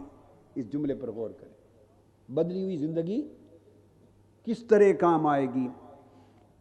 ابن ابی شیبہ میں روایت ہے، طبرانی میں روایت ہے، صحیح ابن حبان میں ہے، مستدرک میں امام حاکم نے روایت کی، اور امام بہقی نے حضرت ابو ہریرہ رضی اللہ تعالی عنہ سے آقا علیہ السلام نے فرمایا والذی نفسی بیدہ انہ اذا وضع فی قبرہ انہ یسمع خفق نعالہم، آقا نے فرمایا اس رب کی قسم جس کے قبضہ قدرت میں میری جان ہے، جب میت قبر میں رکھ دیا جائے گا، اب آقا علیہ السلام نے فرمایا اس حدیث میں کہ لوگ جب حین یولون جب مڑیں گے تو ان کے جوتوں کی آہٹ آواز بھی وہ میت قبر میں سن رہا ہوگا۔ یہ تو بخاری اور مسلم میں بھی ہے، ترمذی میں، کل صحاح ستہ میں ہے، متفق علیہ۔ مگر جو بات اگلی کہنا چاہتا ہوں، جو ان احادیث میں جو آج میں نے کوٹ کی، آقا علیہ السلام نے فرمایا، یہ تو اس لیے فرمایا تاکہ آپ جان لیں کہ روح لوٹ چکی ہوگی اور آپ زندہ ہو جائیں گے، برزخ کی زندگی شروع ہو جائے گی۔ اگر بدل گئے تو بدلے ہوئے حالات اور اعمال صالحہ کیا خدمت کریں گے، اس کا ذکر آقا علیہ السلام نے فرمایا فَإِذَا كَانَ مُؤْمِنًا، اگر وہ سچا مومن بن گیا تھا، زندگی اس نے اپنی بدل لی تھی، تو كَانَتِ الصَّلَاةُ عِنْدَ رَأْسِهِ، لوگوں حضرت ربیعہ بن کعب رضی اللہ تعالیٰ عنہ کو آقا علیہ السلام کی اس نصیحت کی طرح اسی اتباع میں عرض کر رہا ہوں، کثرت سجود کو زندگی کا شیوا بنا لو، کثرت سے سجدے کرو، عبادت کیا کرو، فرض تو فرض ہے، کچھ نفع کا کام کیا کرو، اوپر نفع کا کام کیا کرو۔ تو آقا علیہ السلام نے فرمایا کہ نماز میت کے سر کی طرف آ کے کھڑی ہو جائے گی۔ یہ اعمال صالحہ کیسے کام آئیں گے قبر میں، یہ بتا رہا۔ پوری زندگی کی جو نمازیں جتنی پڑھیں گے، جو جتنی پڑھے گا، جو جتنی نمازیں پڑھے گا، نوافل پڑھے گا، عبادات کرے گا، تو سب نمازیں مل کر محافظ بن کر قبر میں اس کے سرہانے کھڑی ہو جائیں گی۔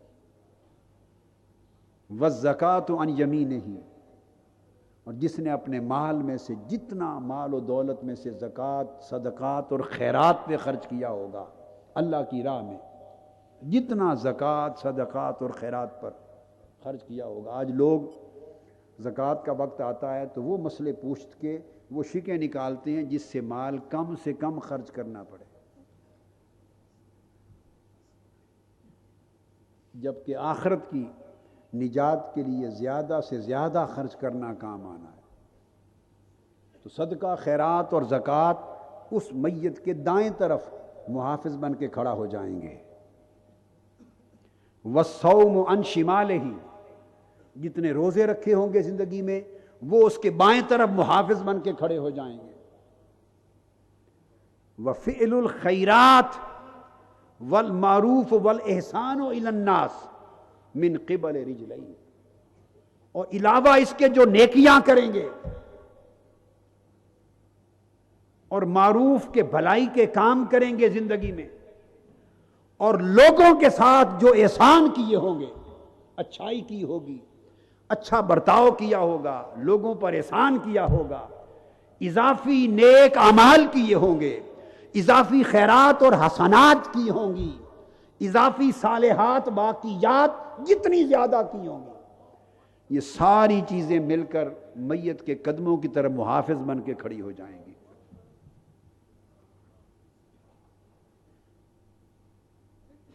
یہ سارے اعمال جس لیے زور دے رہے ہیں زندگی بدل لیں، زندگی میں نماز اور عبادت کی کثرت کر لیں، زندگی میں خیرات کی، حسنات کی کثرت کر لیں، زندگی میں صدقہ اور خیرات کی کثرت کر لیں، زندگی میں روزہ، رات کا قیام اللیل، آنسو، سجدوں کی کثرت کر لیں، لوگوں پر، اللہ کی مخلوق پر بھلائی اور احسان کی کثرت کر لیں، یوں بدل جائیں کہ سراپا آپ کا وجود اور آپ کی زندگی خیر بن جائے۔ کثرت کریں، چاروں طرف سے جب میت بنیں گے ہم تو یہ کیے ہوئے اعمال، حسنات اور خیرات چاروں طرف سے محافظ بن کے گھیرے میں لے لیں گی۔ اب فرشتے آئیں گے حساب و کتاب لینے کے لیے، جب وہ آئیں گے سر کی طرف سے تو نماز کھڑی ہو جائے گی اور کہے گی کہ اس طرف سے آنے کا کوئی راستہ نہیں۔ ابھی بھی نماز سے دور بھاگتے ہیں، جس نے تمہیں اتنا کچھ دینا ہے فرشتوں کو روک دے گی، وہ حساب و کتاب کے لیے آ رہے ہیں، کہیں گی ادھر سے کوئی راستہ نہیں۔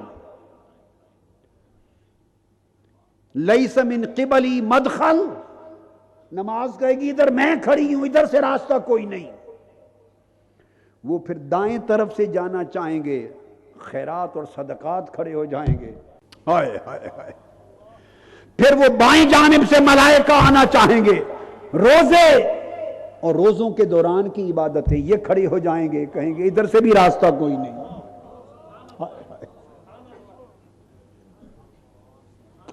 یہ ان اعمال کو ساری توفیق کس نے دی ہے؟ کس نے توفیق دی ان اعمال کو کہ فرشتوں کو روک دیں؟ اللہ نے دی۔ کس اللہ نے؟ جسے ہم بھولے ہوئے۔ پھر وہ بالآخر قدموں کی طرف سے آنا چاہیں گے تو سارے اعمال خیر اور احسان جو لوگوں کے ساتھ کیے ہوئے ہیں وہ کھڑے ہو جائیں گے، کہیں گے ادھر سے بھی کوئی راستہ نہیں۔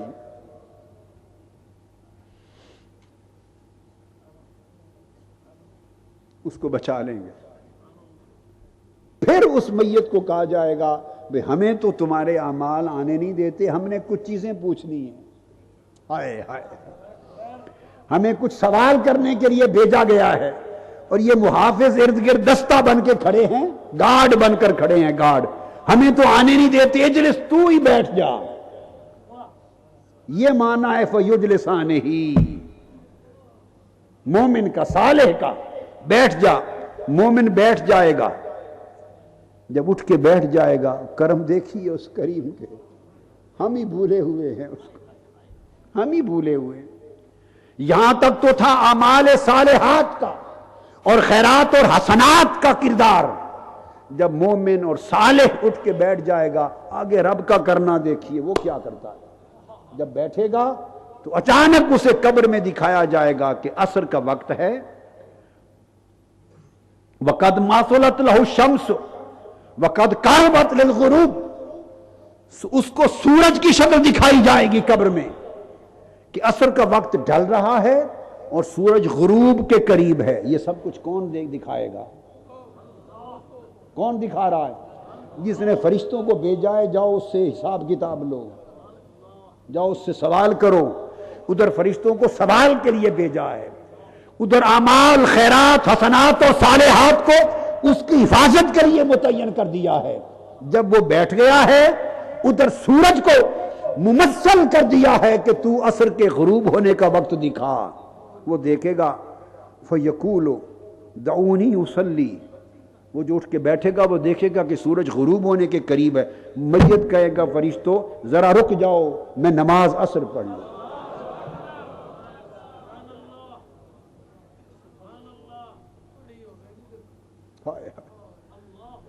زندگی ساری اس راہ پہ گزری ہوگی تو پھر وہ فکر مند ہوگا، اور اگر زندگی میں بھی سورج غروب ہوتے دیکھتا تھا اور فکر نہیں تھی تو قبر میں کیسے بچو گے؟ وہ کہے گا مجھے چھوڑ دو، میں نماز پڑھ لوں۔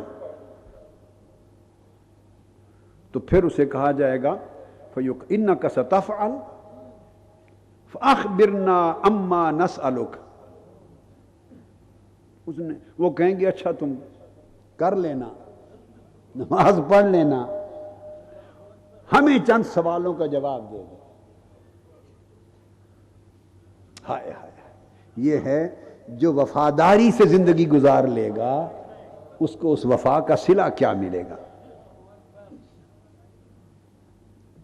یہ جتنی میں نے حوالے دیے نا، مصنف ابن ابی شیبہ، طبرانی اوسط معجم، صحیح ابن حبان، مستدرک حاکم اور بہقی، حضرت ابو ہریرہ رضی اللہ تعالیٰ عنہ، یہ سارا مضمون ان سب کتب حدیث کا ہے۔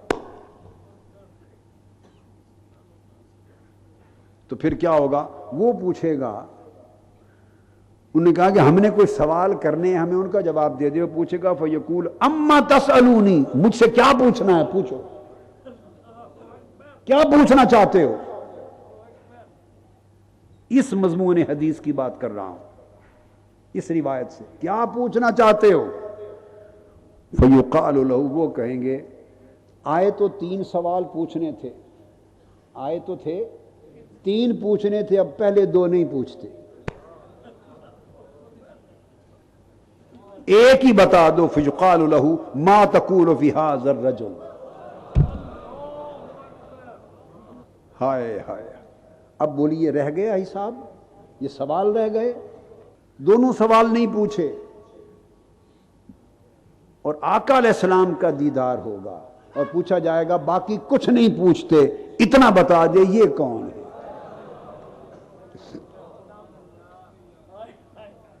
الذی کان فیکم، جو تم میں تھے، یہ کون ہے؟ بس یہ بتا دو۔ وہ کہیں گے اس سے اب رب کا کیا پوچھنا ہے، رب کے اعمال تو اس کے گھیرا ڈالے کھڑے ہیں، اس سے دین کا کیا پوچھنا ہے؟ وہ تو کہتا ہے جی ہٹ جاؤ مجھے عصر کی نماز پڑھنے دو۔ وہ پہلے 2 سوال اس سے کیا پوچھنے ہیں؟ وہ کہیں گے ایک ہی بات بتا دے، ان کو جانتے ہو یہ کون ہے؟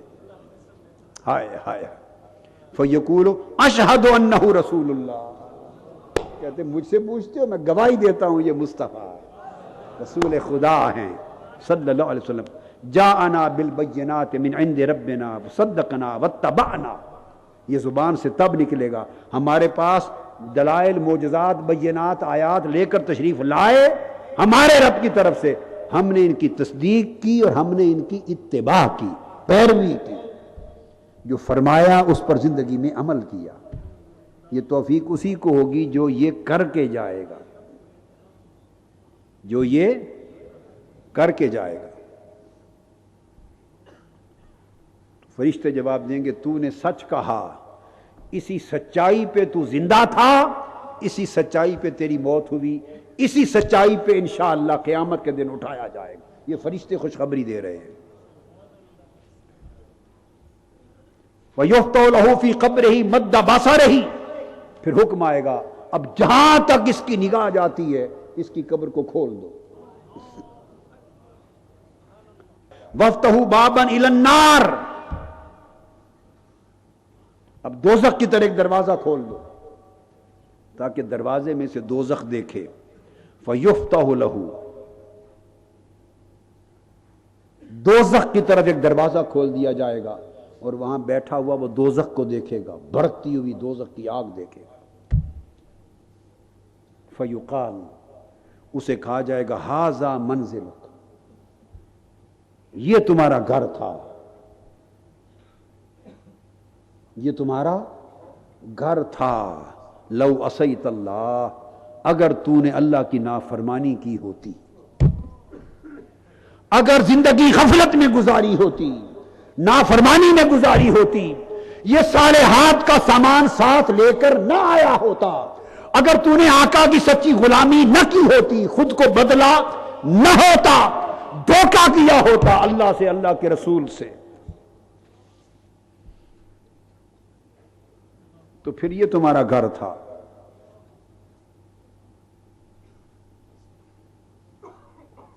اب نہیں۔ وَافْتَحُوا لَهُ، پھر حکم دیا جائے گا وَافْتَحُوا لَهُ بَابًا إِلَى الْجَنَّةِ، اب اس کو دروازہ کھولو اور جنت دکھاؤ۔ پھر دروازہ کھلے گا، جنت دکھائی جائے گی۔ فَيُفْتَحُ لَهُ فَيُقَالُ هَذَا مَنزِلُكَ وَمَا أَعَدَّ اللَّهُ لَكَ، یہ تو اب تمہارا گھر یہ ہے، اور اس کے علاوہ اور بہت کچھ ہے جو رب نے تمہارے لیے تیار کر رکھا ہے، جو نہ کبھی آنکھوں نے دیکھا ہے، نہ کانوں نے سنا ہے، نہ کسی دل پہ خیال گزرا ہے۔ فَيَزْدَادُ غِبْطَةً وَسُرُورًا، بس پھر وہ مسرور ہو جائے گا،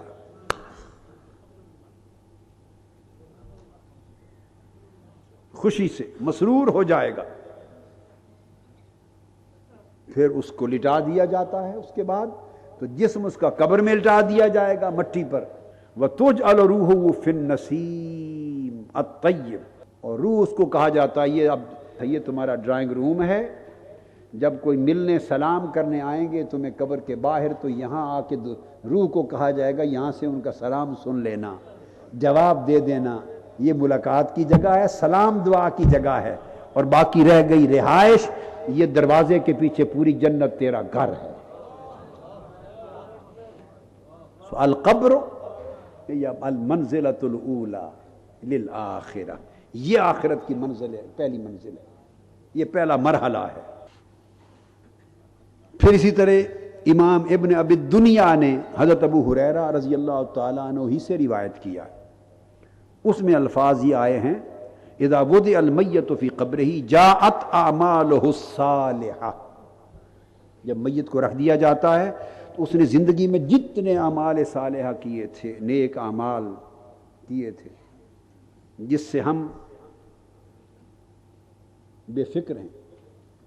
میں نے پوری زندگی، آج 25 سال گزرے، 81 سے 2006 تک پوری زندگی اس بات پر محنت کی، قلم سے بھی، تحریر سے بھی، تقریر سے بھی، عمل سے، اجتماع میں، انفرادی طور پر، تحریک میں، کل کتب، ہر چیز سے، کہ ربط رسالت قائم ہو جائے اور آقا علیہ الصلوۃ والسلام کی قدر و منزلت اور عظمت کی معرفت امت کو نصیب ہو، اور عقیدہ رسالت میں درستگی ہو، عقیدہ رسالت میں درستگی ہو، آقا کی شان کی کچھ سمجھ آ جائے، جس قدر ممکن ہے اس کی معرفت ہو جائے، حضور سے عشق اور محبت کریں، حضور کی قدر و منزلت کریں، تعظیم و تکریم کریں، ادب کریں، حضور کی نسبتوں کا بھی ادب کریں۔ 25 سال درستگی عقیدہ پر محنت کی،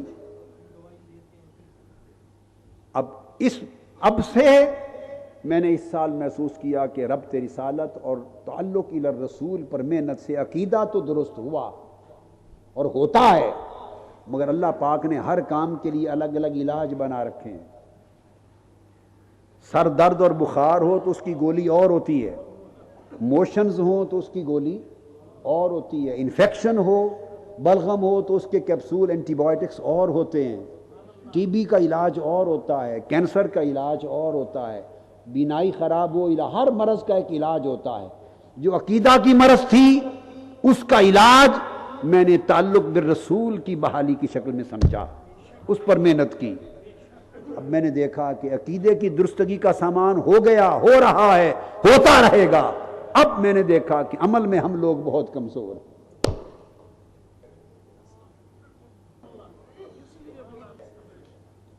کچھ اور لوگ ہیں جنہوں نے پوری زندگی عمل پہ محنت کی، عقیدہ خراب کر بیٹھے، حضور سے اعتقاد کا تعلق توڑ بیٹھے۔ ہم نے اعتقاد پر، عقیدے پر محنت کی، عمل میں ہم امید والے ہو گئے۔ ہر کوئی توسل کا یہ معنی نکال کے بیٹھا، بیڑا ہی پار ہے، صرف توسل اور شفاعت ہی جانتے ہیں، اور کوئی شے دین کی نہ سمجھنے کو تیار ہیں نہ سننے کو تیار ہے۔ بس توسل اور شفاعت، ساری زندگی توسل اور شفاعت سکھایا ہے، آپ کو سمجھایا ہے، دلائل دیے ہیں، منکرین کے منہ بند کر دیے، اللہ کی توفیق حضور کے نالین پاک کے صدقے۔ لیکن اب وقت ہے جو میں اگلے کچھ وقت میں اس پر لگانا چاہتا ہوں۔ میں محسوس کرتا ہوں معلوم نہیں کتنے سال اور آپ کے ساتھ، یا کتنے ماہ، یا کتنی مدت اور ہے سنگت، کہیں ایسا نہ ہو ایک گوشہ اچھا ہو جائے اور دوسرا کمزور رہ جائے اور پھر ہم شرمسار ہوں، آقا علیہ السلام کے سامنے شرمسار ہوں کہ عقیدہ تو میری شان میں تم لوگوں نے اچھا کیا، مگر عمل اچھے لے کے نہیں آئے، عمل اچھے لے کے نہیں آئے۔ آقا علیہ السلام، میں نے آپ کو حدیث بتائی تھی، جب ربیہ بن کعب سے پوچھا، عقیدہ اچھا تھا ان کا، اس لیے تو رات کو حضور کی خدمت اور نوکری کرتے تھے، عقیدہ اچھا تھا اس لیے تو جب آقا نے پوچھا اور بھی کچھ مانگ لے، انہوں نے وہی سوال انی اسألک مرافقتک فی الجنہ، بار بار پوچھتے اور بھی مانگ لے، کہتے نہیں حضور ہوا ذاک، بس آپ کی چاکری چاہیے، نوکری چاہیے حضور، اور کچھ نہیں، جنت میں بھی یہی نوکری دیں اور کچھ نہیں۔ عقیدہ اتنا اعلیٰ تھا، عقیدہ اتنا اعلیٰ تھا کہ پوری توجہ کا ارتکاز حضور کی چاکری اور نوکری پر تھا۔ مگر آقا نے نصیحت کیا کی؟ فرمایا فَإِنِّي عَلَىٰ نَفْسِكَ بِكَثْرَةِ السُّجُودِ، یہ نوکری تو ملے گی لیکن میری بھی مدد کر، اور وہ یہ کثرت سے سجدے کرتے رہنا، کثرت سے سجدے کرتے رہنا۔ یہ میرے آقا کا وہی پیغام ہے جو رات کے اندھیرے میں تنہا ربیعہ بن کعب کو دے رہے تھے، ساتھ قیام جنت میں اپنی نوکری کی ضمانت عطا فرما رہے تھے، ساتھ پکڑ کے اس کو کہہ رہے تھے میری بھی مدد کرنا، جو تمہیں دے رہا ہوں اس کی لاج رکھنا، اپنے آپ کو اس کا اہل بنانا، سزاوار بنانا۔ آقا کیسے فرمایا؟ سجدے کثرت سے کرنا، تاکہ ایسا نہ ہو کہ لوگ کہیں یہ تو اس کا حقدار ہی نہیں تھا، یہ تو کوالیفائی نہیں کرتا، اس کے تو عمل ہی ایسے نہیں ہے۔ چاہتا ہوں کہ عملوں میں بھی کوئی آپ سے اچھا آگے نہ بڑھ سکے حضور کی امت میں، حضور دونوں جہتوں سے خوش ہوں۔ سچے غلام وہی ہوتے ہیں جو محبت بھی کرتے ہیں، جو تعمیل بھی کرتے ہیں، جو عشق بھی کرتے ہیں، ایثار بھی کرتے ہیں، قربان بھی ہوتے ہیں، اور روزمرہ کی زندگی میں حکم کی تعمیل بھی کرتے ہیں۔ عمل کی زندگی میں انکار رہے، بغاوت رہے، نافرمانی رہے، اور جب قربان ہونے کا وقت آئے تو عاشق بن جائیں، تو یہ وفاداروں کا شیوا نہیں ہے۔ سچے وفادار بنے اللہ کی بندگی میں، حضور کی غلامی میں۔ تو یہاں فرمایا کہ اس کے اعمال صالحہ آ جائیں گے، اس کے سر کی طرف حفاظت کریں گے۔ جاءت قراءتہ للقرآن، تو جو عمر بھر قرآن کی تلاوت کرتا تھا، قرآن کی تلاوت اور قراءت، پھر وہ آ جائے گی تو قرآن کی تلاوت اس کے پاؤں کی طرف کھڑی ہو جائے گی، گھیرا ڈال لے گی، اور پھر کیا ہوگا؟ ہائے ہائے، پھر جتنے اس نے قیام کیے تھے اللہ کی راہ میں، راتوں کو کھڑا ہوا تھا، قیام، ہاتھ، قیام کیا ہوتا ہے؟ کبھی آپ نے غور کیا؟ قیام کیا ہے؟ ایسے اٹھنے بیٹھنے کا نام نہیں ہے، قیام ہے مالک کے در پر منگتا بن کے کھڑے رہنا، کھڑے ہونا۔ سوچیں، مالک، سخی مالک کا در ہے اور منگتا کھڑا ہے، اس کھڑے ہونے کا کیف کیا ہے؟ مالک بھی دیکھتا ہے کہ دیر سے کھڑا ہے، اس کو کھڑے ہوئے دیر ہو گئی، اس کو قیام کہتے ہیں۔ پھر وہ کچھ جھولی میں ڈال دیتا ہے، بڑی دیر سے کھڑا ہے، اس سخی کریم کے در پہ اس کے سامنے کھڑا رہنا، کھڑا ہونا، اس کو قیام کہتے ہیں۔ سجود کس کو کہتے ہیں؟ پھر اس کے در پہ گر پڑنا، کھڑا ہونا منگتے کی علامت ہے، یہ سوال کی علامت ہے، اور ماتھے اور سر کے بل گر پڑنا ذلت کی علامت ہے۔ عبادت ذلت کی انتہا کو کہتے ہیں، تذلل کی انتہا ہے، انتہا ہے کہ آدمی سر اور جبین سمیت کسی کے سامنے زمین پر گر پڑے، مالک میں تو یہ پڑا ہوں، پہلے کھڑا تھا۔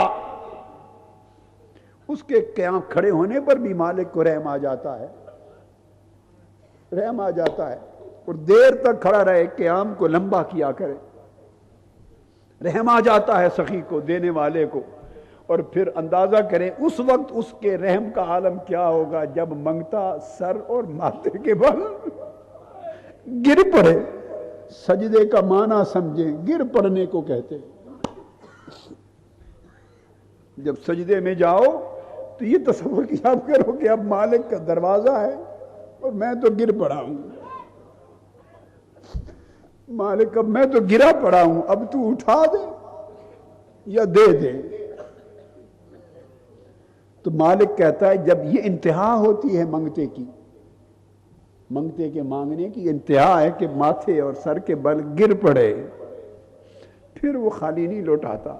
اس لیے آقا علیہ السلام نے فرمایا ربیہ کثرت سے سجدے کرنا، قیام تو کرنا ہی مگر گر پڑے رہنا مالک کے در پر۔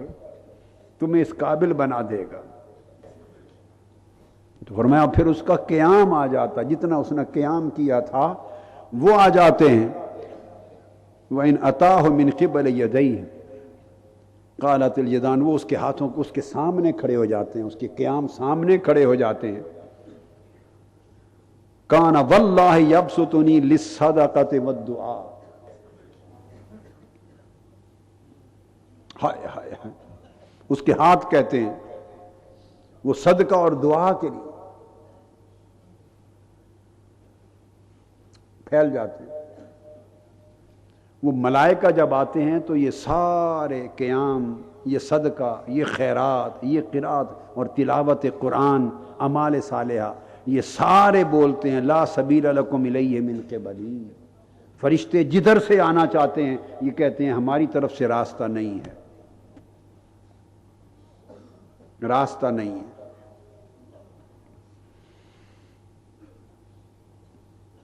پھر اس کے بعد وہ حدیث کا مضمون ہے، اور بالآخر پھر ملائکہ جب وہ کامیاب ہو جاتا ہے قبر کے امتحان میں، وہ کہتے ہیں نم بارک اللہ لک فی مضجعک. ہائے ہائے، اب سو جا، اللہ تیرے بستر میں برکت ڈالے. فرشتے کہتے ہیں اللہ تیرے لیٹنے میں، ہائے ہائے، سو جا، اللہ تیرے لیٹنے میں برکت ڈالے. فنعم الاخلاء اخلاؤک. ہائے ہائے ہائے، فرشتے اشارہ کرتے ہیں نماز کی طرف، اس کے قیام کی طرف، اس کے سجود کی طرف، اس کے صدقہ اور خیرات کی طرف، اور اس کے اعمال صالحہ کی طرف، جن کو اللہ نے شکلیں دے دی ہیں، اور وہ اس کے دوست محافظ بن کے ارد گرد گھیرا ڈال کے کھڑے ہیں. جاتے ہوئے فرشتے مبارک دے کر اسے کہتے ہیں فنعم الاخلاء اخلاء، مبارک ہو تیرے دوست بڑے وفادار دوست ہیں.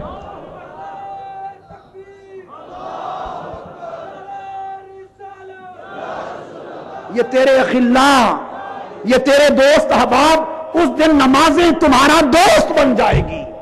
روزہ، قیام، لیل کا سجدہ، رونا، صدقہ، خیرات، امور صالحات، حسنات دوست بن کر حفاظت کریں گے. جاتے ہوئے فرشتے مبارک دے جائیں گے کیسے پیارے دوست بنائے ہیں تم نے. وَنِعْمَ الْأَصْحَابُ أَصْحَابُكَ، اور تمہارے ساتھی بڑے اچھے ساتھی ہیں. لوگوں، ہم بھی ساتھی بناتے پھرتے ہیں، دوستیاں بناتے ہیں. وہ دوستیاں اور وہ ساتھ کس کام کے جنہوں نے قبر میں ساتھ نہیں آنا. دوستی بناؤ سجدوں کے ساتھ. ہائے، دوستی بناؤ عمل صالح کے ساتھ. دوستی رکھو تقویٰ کے ساتھ. دوستی رکھو حسن کردار کے ساتھ.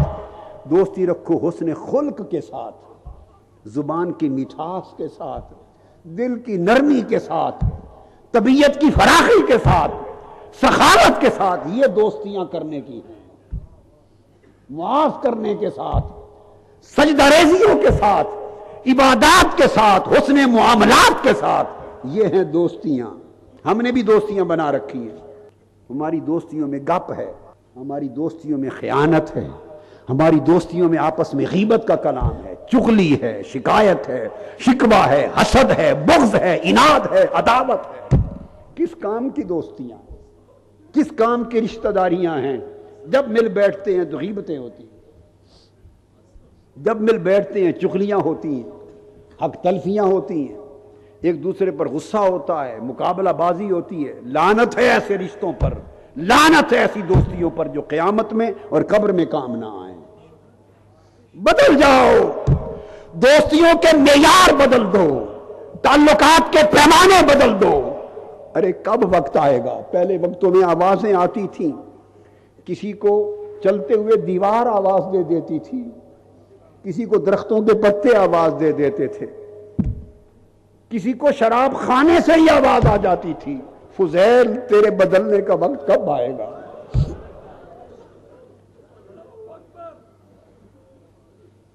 راستے آواز دے دیتے تھے. حبیب اجمی، تیرے رب کی طرف چل پڑنے کا وقت کب آئے گا؟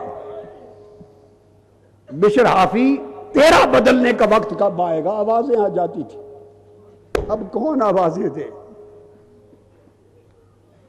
اب کون آوازیں دے؟ آوازیں تو اب بھی آ رہی ہیں، مگر سننے کے لیے کان پیدا کرو۔ میں یہ کہتا ہوں، آپ سب سے پوچھتا ہوں، آپ کے ہم سب کے بدلنے کا وقت کب آئے گا؟ ہماری غفلت کے پردے کے اٹھنے کا وقت کب آئے گا؟ بولیے۔ راتوں کے سجدے شروع کرنے کا وقت کب آئے گا؟ لوگوں کو معاف کر دینے کے عمل کا وقت کب آئے گا؟ دل اور نفس کی سخاوت کا آغاز کب ہوگا؟ بدل جانے کا وقت کب آئے گا؟ وقت گزر رہا ہے، زندگی کا سورج غروب کے قریب ہے، اور اگر موت کا جھٹکا لگ گیا تو پھر مہلت نہیں ملے گی، پھر فرصت نہیں ملے گی۔ ایسے دوست پیدا کرو جو ادھر، ہم ان دوستوں پر محنت کرتے ہیں جنہوں نے قبر کے دروازے پر چھوڑ کر تنہا واپس آ جانا ہے۔ ہماری محنتیں ان رشتوں پر ہیں، ان دوستوں پر ہیں، ان تعلقات پر ہیں جو مٹی میں دبا کر واپس آ جائیں گے، اور آپ مڑتے ہوئے ان کے جوتوں کی آواز ہی سنتے رہ جائیں گے۔ ہماری محنتیں ان دوستوں پر ہیں۔ آؤ آج سے ان دوستوں کا آغاز کرو جو قبر میں اندر ساتھ جائیں گے۔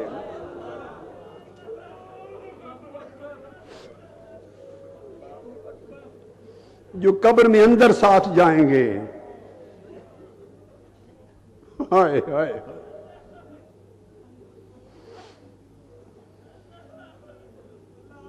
امام یافعی روض الریاحین میں روایت کرتے حضرت شقیق بلخی سے،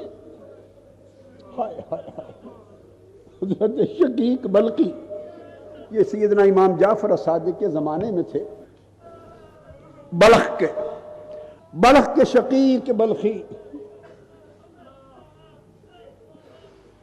ان سے پوچھا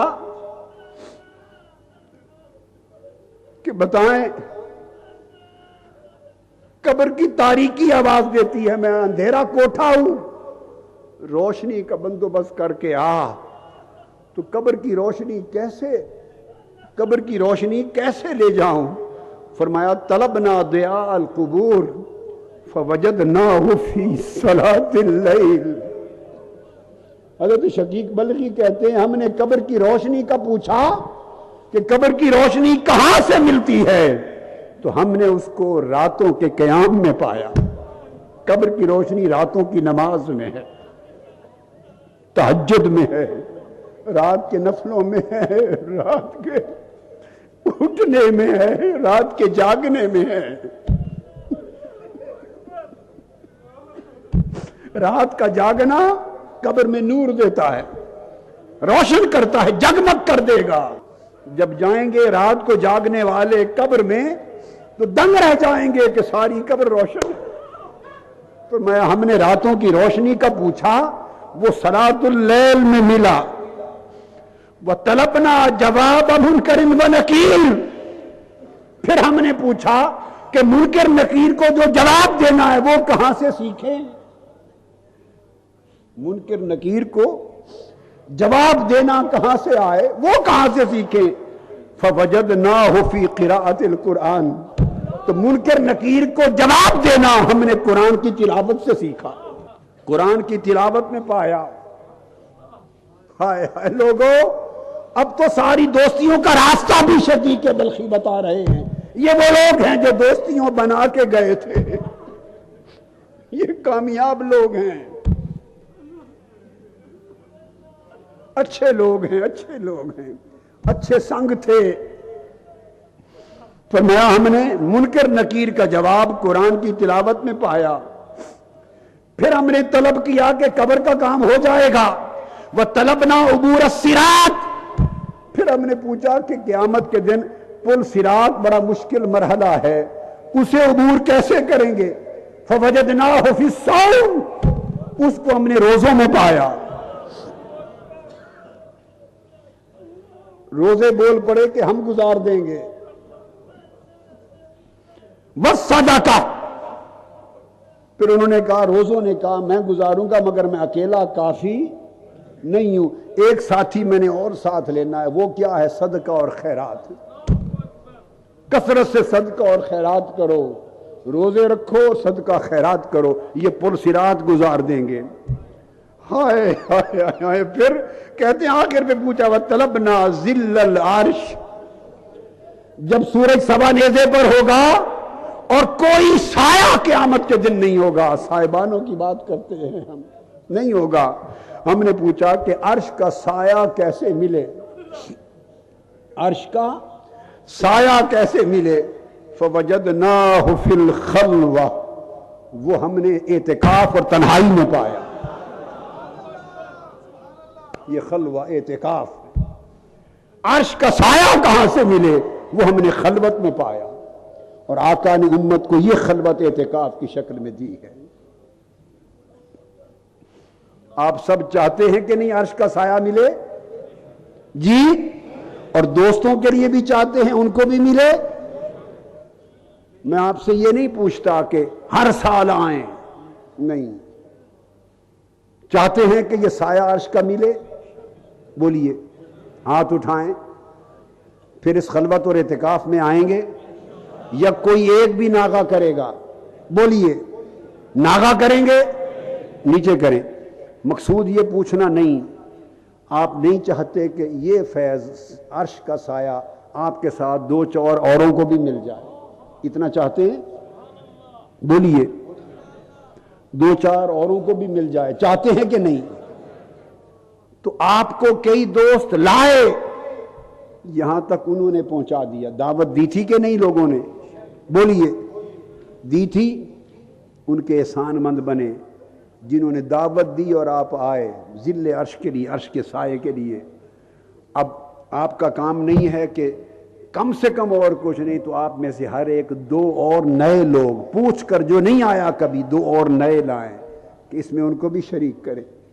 جو آدمی بھائیوں کی بخشش کا لالچ کرتا ہے، رب اس کے صدقے، ان کے صدقے اس کو بھی بخش دیتا ہے۔ کریں گے کوشش؟ بولیے۔ اب جب دعوت کا انتظار کریں گے کہ اس سال ہمیں کوئی لے نہیں گیا، کوئی لے جائے آپ کو آ کر ادھر؟ بولیے۔ میں نے تو سارا قصہ آپ کو سنا دیا ہے، ساری کہانی آپ کے سامنے ہے، کس کی دعوت کا انتظار کرنا ہے؟ کس کی دعوت کا؟ اپنی تیاری خود کرو، اپنی تیاری خود کرو، اور کم سے کم اور کچھ نہیں تو دو دو لوگوں پر اور احسان کرو، دو نئے لوگوں پر اور احسان کرو۔ الاحسان الی الناس، لوگوں کے ساتھ کی ہوئی بھلائی، اس سے بڑی بھلائی کیا ہے کہ دو اور لوگوں کو بھی دعوت دے کے لے آؤ، اس راہ پہ لگا دو، یہ احسان ہے، یہ عمل بھی قبر میں کام آئے گا۔ اور میں آج کی بات یہاں پہ، باقی مضمون آگے چلے گا، آج کی بات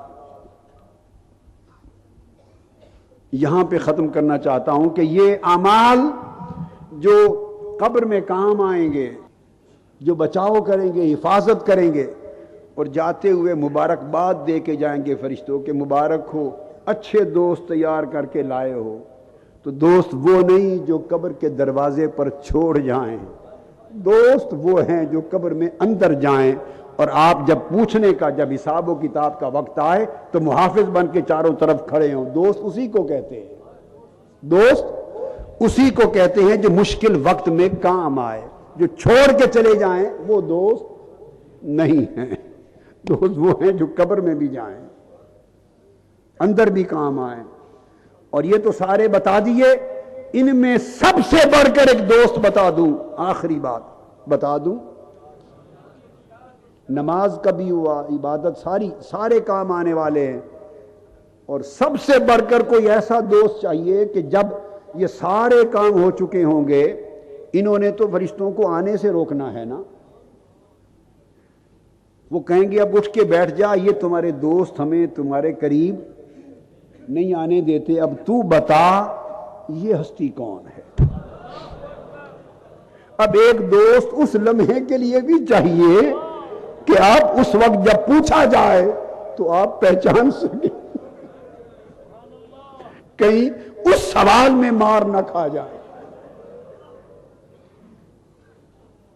سوچیں اس لمحے کا آقا کا چہرہ انور دکھایا جا رہا ہو اور کتنی بدنصیبی ہوگی اس شخص کی چہرہ پاک سامنے ہو اور وہ کہے ہاں لا ادری معلوم نہیں پہچان نہیں سکتا کون ہے. اس کا کیا حال ہوگا, اس کا کیا حال ہوگا. ایک دوست وہ چاہیے, سارے دوست کام آ گئے, اس لمحے کسی نے مدد نہیں کرنی, نماز بھی چپ کھڑی ہوگی, روزہ بھی چپ, سب اس وقت خاموش. جب سوال ہو گیا کہ یہ ہستی کون ہے, کوئی لقمہ نہیں دے سکے گا. بس اس وقت کے لیے بھی ایک دوست آپ چاہتے ہیں بتا دوں, بولیے بتا دوں. اللہ کی عزت کی قسم میں نے اس دوست کا بھی انتظام کر دیا ہے آپ کے لیے, کر دیا ہے, اللہ کی عزت کا قسم کر دیا ہے. آج آپ کو بتا دیتا ہوں تاکہ آپ اس سے دوستی بنا لیں. اس لمحے جب آقا کا چہرہ انور سامنے ہوگا, ایک دوست اس وقت بھی چاہیے کہ جو آپ کو پہچان کرا دے, اور وہ دوست حضور پر درود و سلام ہے.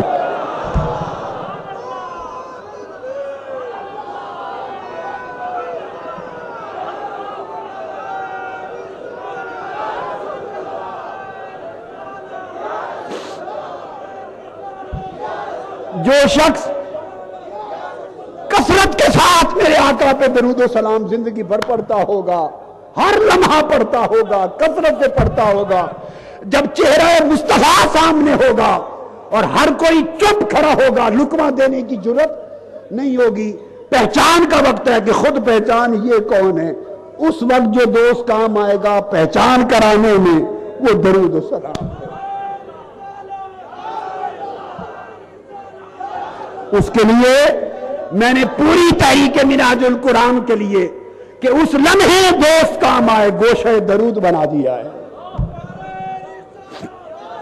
گوشہ درود, تاکہ ایک گوشہ ایسا گوشہ تنہائی بھی بن جائے کہ جہاں آپ آئیں اور 24 گھنٹے سوائے آقا پر درود و سلام کے کچھ اور نہ کریں, نماز پنجگانہ فرائض کے سوا اور تہجد کے سوا, اور روزے سے رہیں.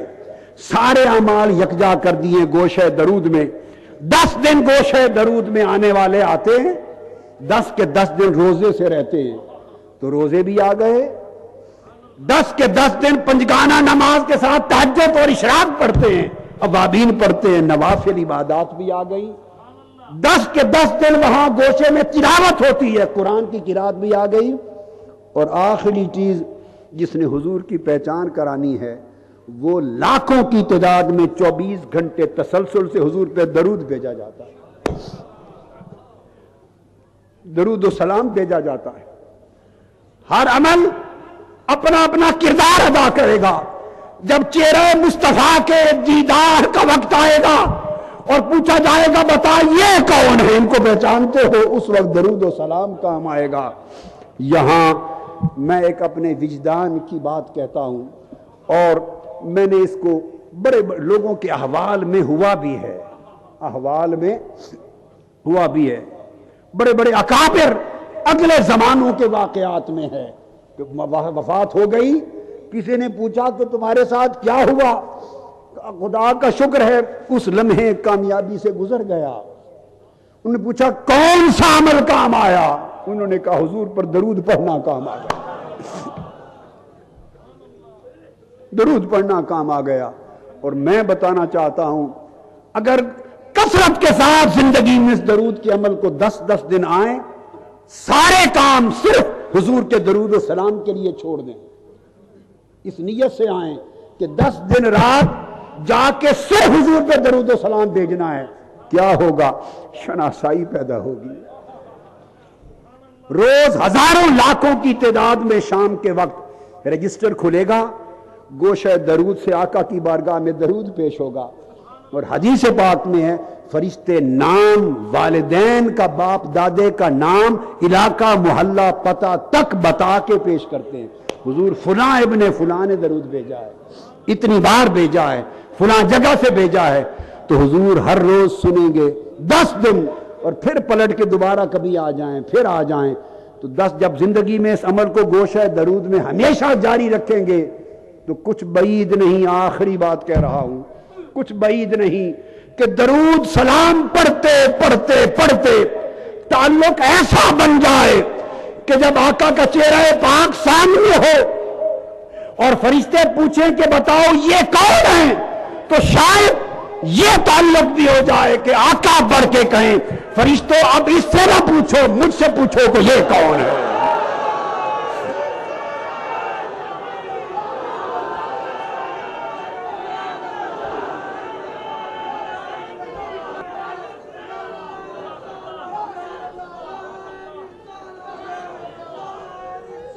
ابھی گوشہ درود 1 سال سے قائم ہو چکا، 1 سال سے قائم ہو چکا. وہ آخری جس دوست نے سہارا بننا ہے وہ اہتمام بھی آپ کی تحریک نے کر دیا. اب 10 دن میں 25 سے 27 افراد کو بیٹھنے ہوتے ہیں، زیادہ کی گنجائش نہیں، چونکہ 8 گھنٹے میں کتنے آدمی بیٹھتے ہیں؟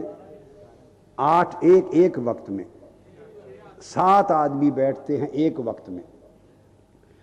تو پھر اگلے 8 گھنٹے میں اگلے 7 آدمی، پھر اگلے 8 گھنٹے میں اگلے 7 آدمی، 24 گھنٹے میں 7 کر کے 18 سے 21 آدمیوں نے کل بیٹھنا ہوتا ہے.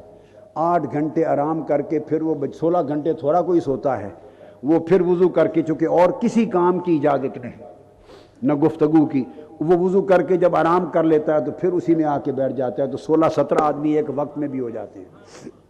10 دن تھوڑا سوچیں، ایک آدمی دو 10 دن ہیں، ایک 10 دن اللہ کے دروازے پر آ کے بیٹھنا، یہ اعتکاف ہے. اور ایک زندگی میں سال میں 10 دن وقف کر لیں، ایک یہاں آ کے بیٹھنے کا، اور یہ اللہ سے تعلق جو منت سماجت کرنے کا، ایک 10 دن حضور کی منت، حضور سے تعلق جوڑنے کا، تاکہ اس لمحے پہچان ہو جائے، حضور سے پہچان بنانے کا. 10 دن گوشہ درود کو دیں سال میں. ہر شخص آپ میں سے اگر سال میں ایک بار 10 دن دے، ادھر 10 دن ادھر، باقی وقت پوری زندگی کے احوال بدلے، کاروبار بھی کرے اور آخرت بھی کمائے، دونوں کام ساتھ کرے. 10 دن، صرف 10 دن یہاں اور 10 دن گوشہ درود میں، سال میں ایک بار. اگر آپ سارے اس پر عمل کریں تو ہر بندہ محنت کرے اور آقا سے تعلق جوڑنے اور پہچان کی، اور آخر پہ جب درود پاک کا مجلس ختم الصلاۃ میں درخواست بھیجی جائے، ہر بندہ عرض کرے یا رسول اللہ میں نے ہدیہ بھیجا ہے، میں اس قابل نہ ہوں کہ قبر میں پہچان سکوں، حضور آپ ہی پہچان لینا مجھ کو.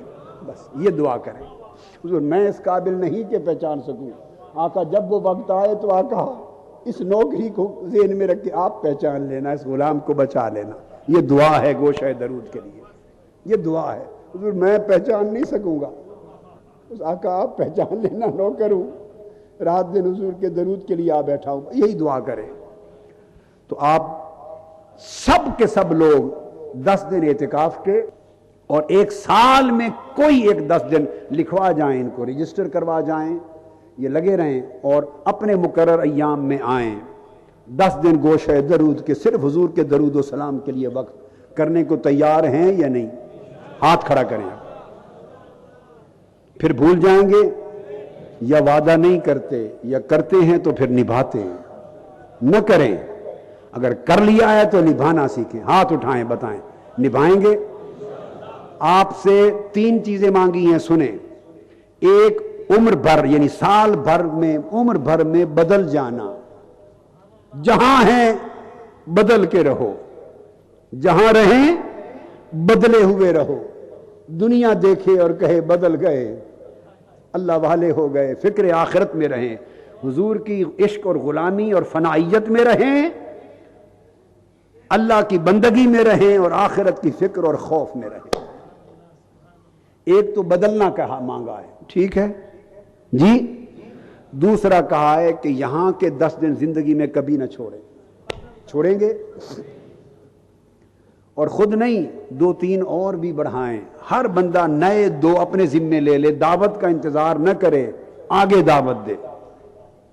ایک یہ بات کہی، تیسری بات کہی کہ 10 دن حضور کے لیے صلی اللہ علیہ وآلہ وسلم، صرف درود و سلام کے لیے 10 دن رات دن حضور پہ درود پڑھنے جا رہا ہوں بس، چونکہ ہر شام پیش ہونا ہے آقا کی بارگاہ میں نام لے کر، نہیں چاہتے کہ 10 شامیں آپ کی ایسی ملیں کہ روزانہ آپ کا نام میرے آقا کے کانوں پر پڑے، حضور فلاں نے آج اتنا درود بھیجا ہے۔ اچھا، تو اگر یہ عمل زندگی بھر جاری رہا تو قبر میں اگر ہم بھول بھی گئے تو حضور بھولنے والے نہیں ہیں صلی اللہ علیہ وآلہ وسلم، پہچان لیں گے۔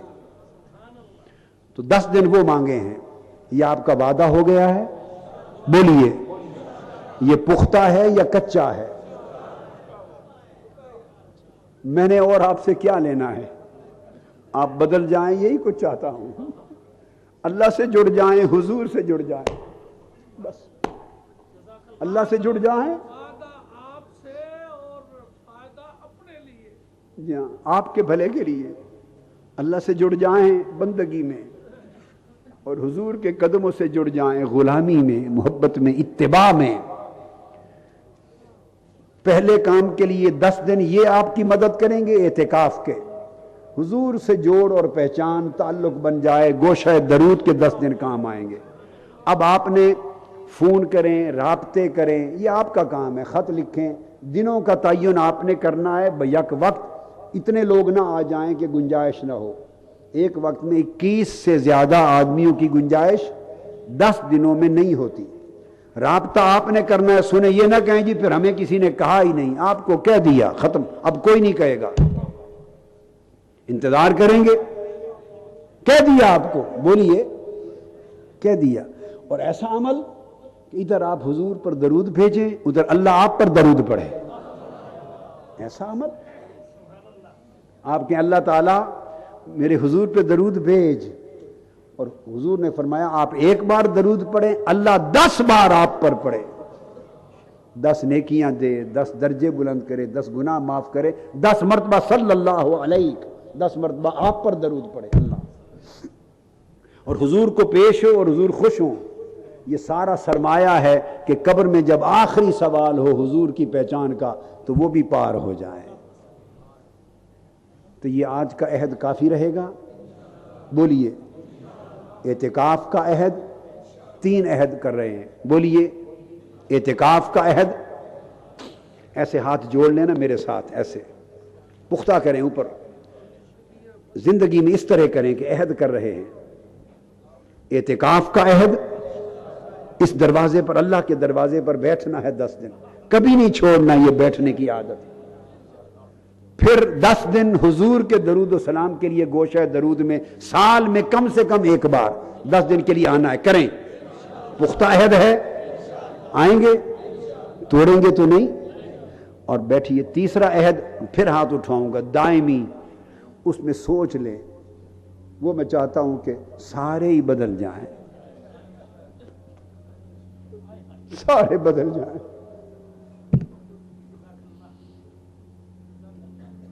یہ سوچ لیں، 2 کام ایسے ہیں جو آسان ہیں، جن کا عہد لے لیا میں نے، ہاتھ اٹھا کر اعتکاف میں آنے کا، یہ تو مشکل نہیں ہے نا، رہے گا، بولیے، اور دوسرا 10 دن حضور کے گوشہ درود کے لیے، ٹھیک ہے، آقا کے درود و سلام۔ تیسرا عہد بڑا دائمی، بڑا جامع، معنی کامل شامل ہے، اس کے لیے یوں نہیں کہتا کہ ایسا عہد کریں، عزم کا، پختہ ارادے کا عہد کر لیں۔ کیا؟ ایسا نہیں چاہتا کہ کر بیٹھیں اور بدلے نہیں تو گناہگار نہ ہوں، وہ ہاتھ اٹھائیں کہ اس کے پختہ عزم اور ارادے کا عہد کرتے ہیں، کرو، مکمل تبدیل ہونے کے پختہ عزم اور ارادے کا عہد کرتے ہیں کہ بدلنے کا ارادہ کر لیا، مولا تو توفیق دے دے، مولا تو توفیق دے دے، یہ اس طرح کر کے لیتا ہوں، ارادہ کر لیا تو توفیق دے دے، یہ اس طرح کر کے لیتا ہوں، میری آنکھوں کو ٹھنڈک پہنچے گی، میں دور ہوں نزدیک ہوں، میرا دل ٹھنڈا ہوگا، میں جب بھی آؤں اور آپ کے ساتھ بیٹھوں تو اگلی بار ساری بہار بدلی ہوئی نظر آئے. پھر آقا کی بارگاہ میں ہم یہ نوکری پیش کریں، حضور ان غلاموں کو دیکھ لیں کتنے بدل گئے ہیں آقا، اب ان سے راضی ہو جائیں. چہرے بدلے ہوئے ہوں، مہرے بدلے ہوئے ہوں، عمل بدلے ہوئے ہوں، حال بدلے ہوئے ہوں، اخلاق بدلے ہوئے ہوں، میٹھے ہوں، سارے بدل جائیں. بدلنے کے لیے زیادہ وقت نہیں، بس تھوڑا وقت رہ گیا ہے، فیصلے کر لیں. اقتربت الساعہ، وقت حساب کا قریب آ گیا ہے. اللہ تبارک و تعالی آپ سب پر، ہم پر کرم فرمائے اور آپ کی طفیل ہماری سب کی بخشش کا سامان کرے. وما علینا الا البلاغ. اللہ اللہ اللہ اللہ اللہ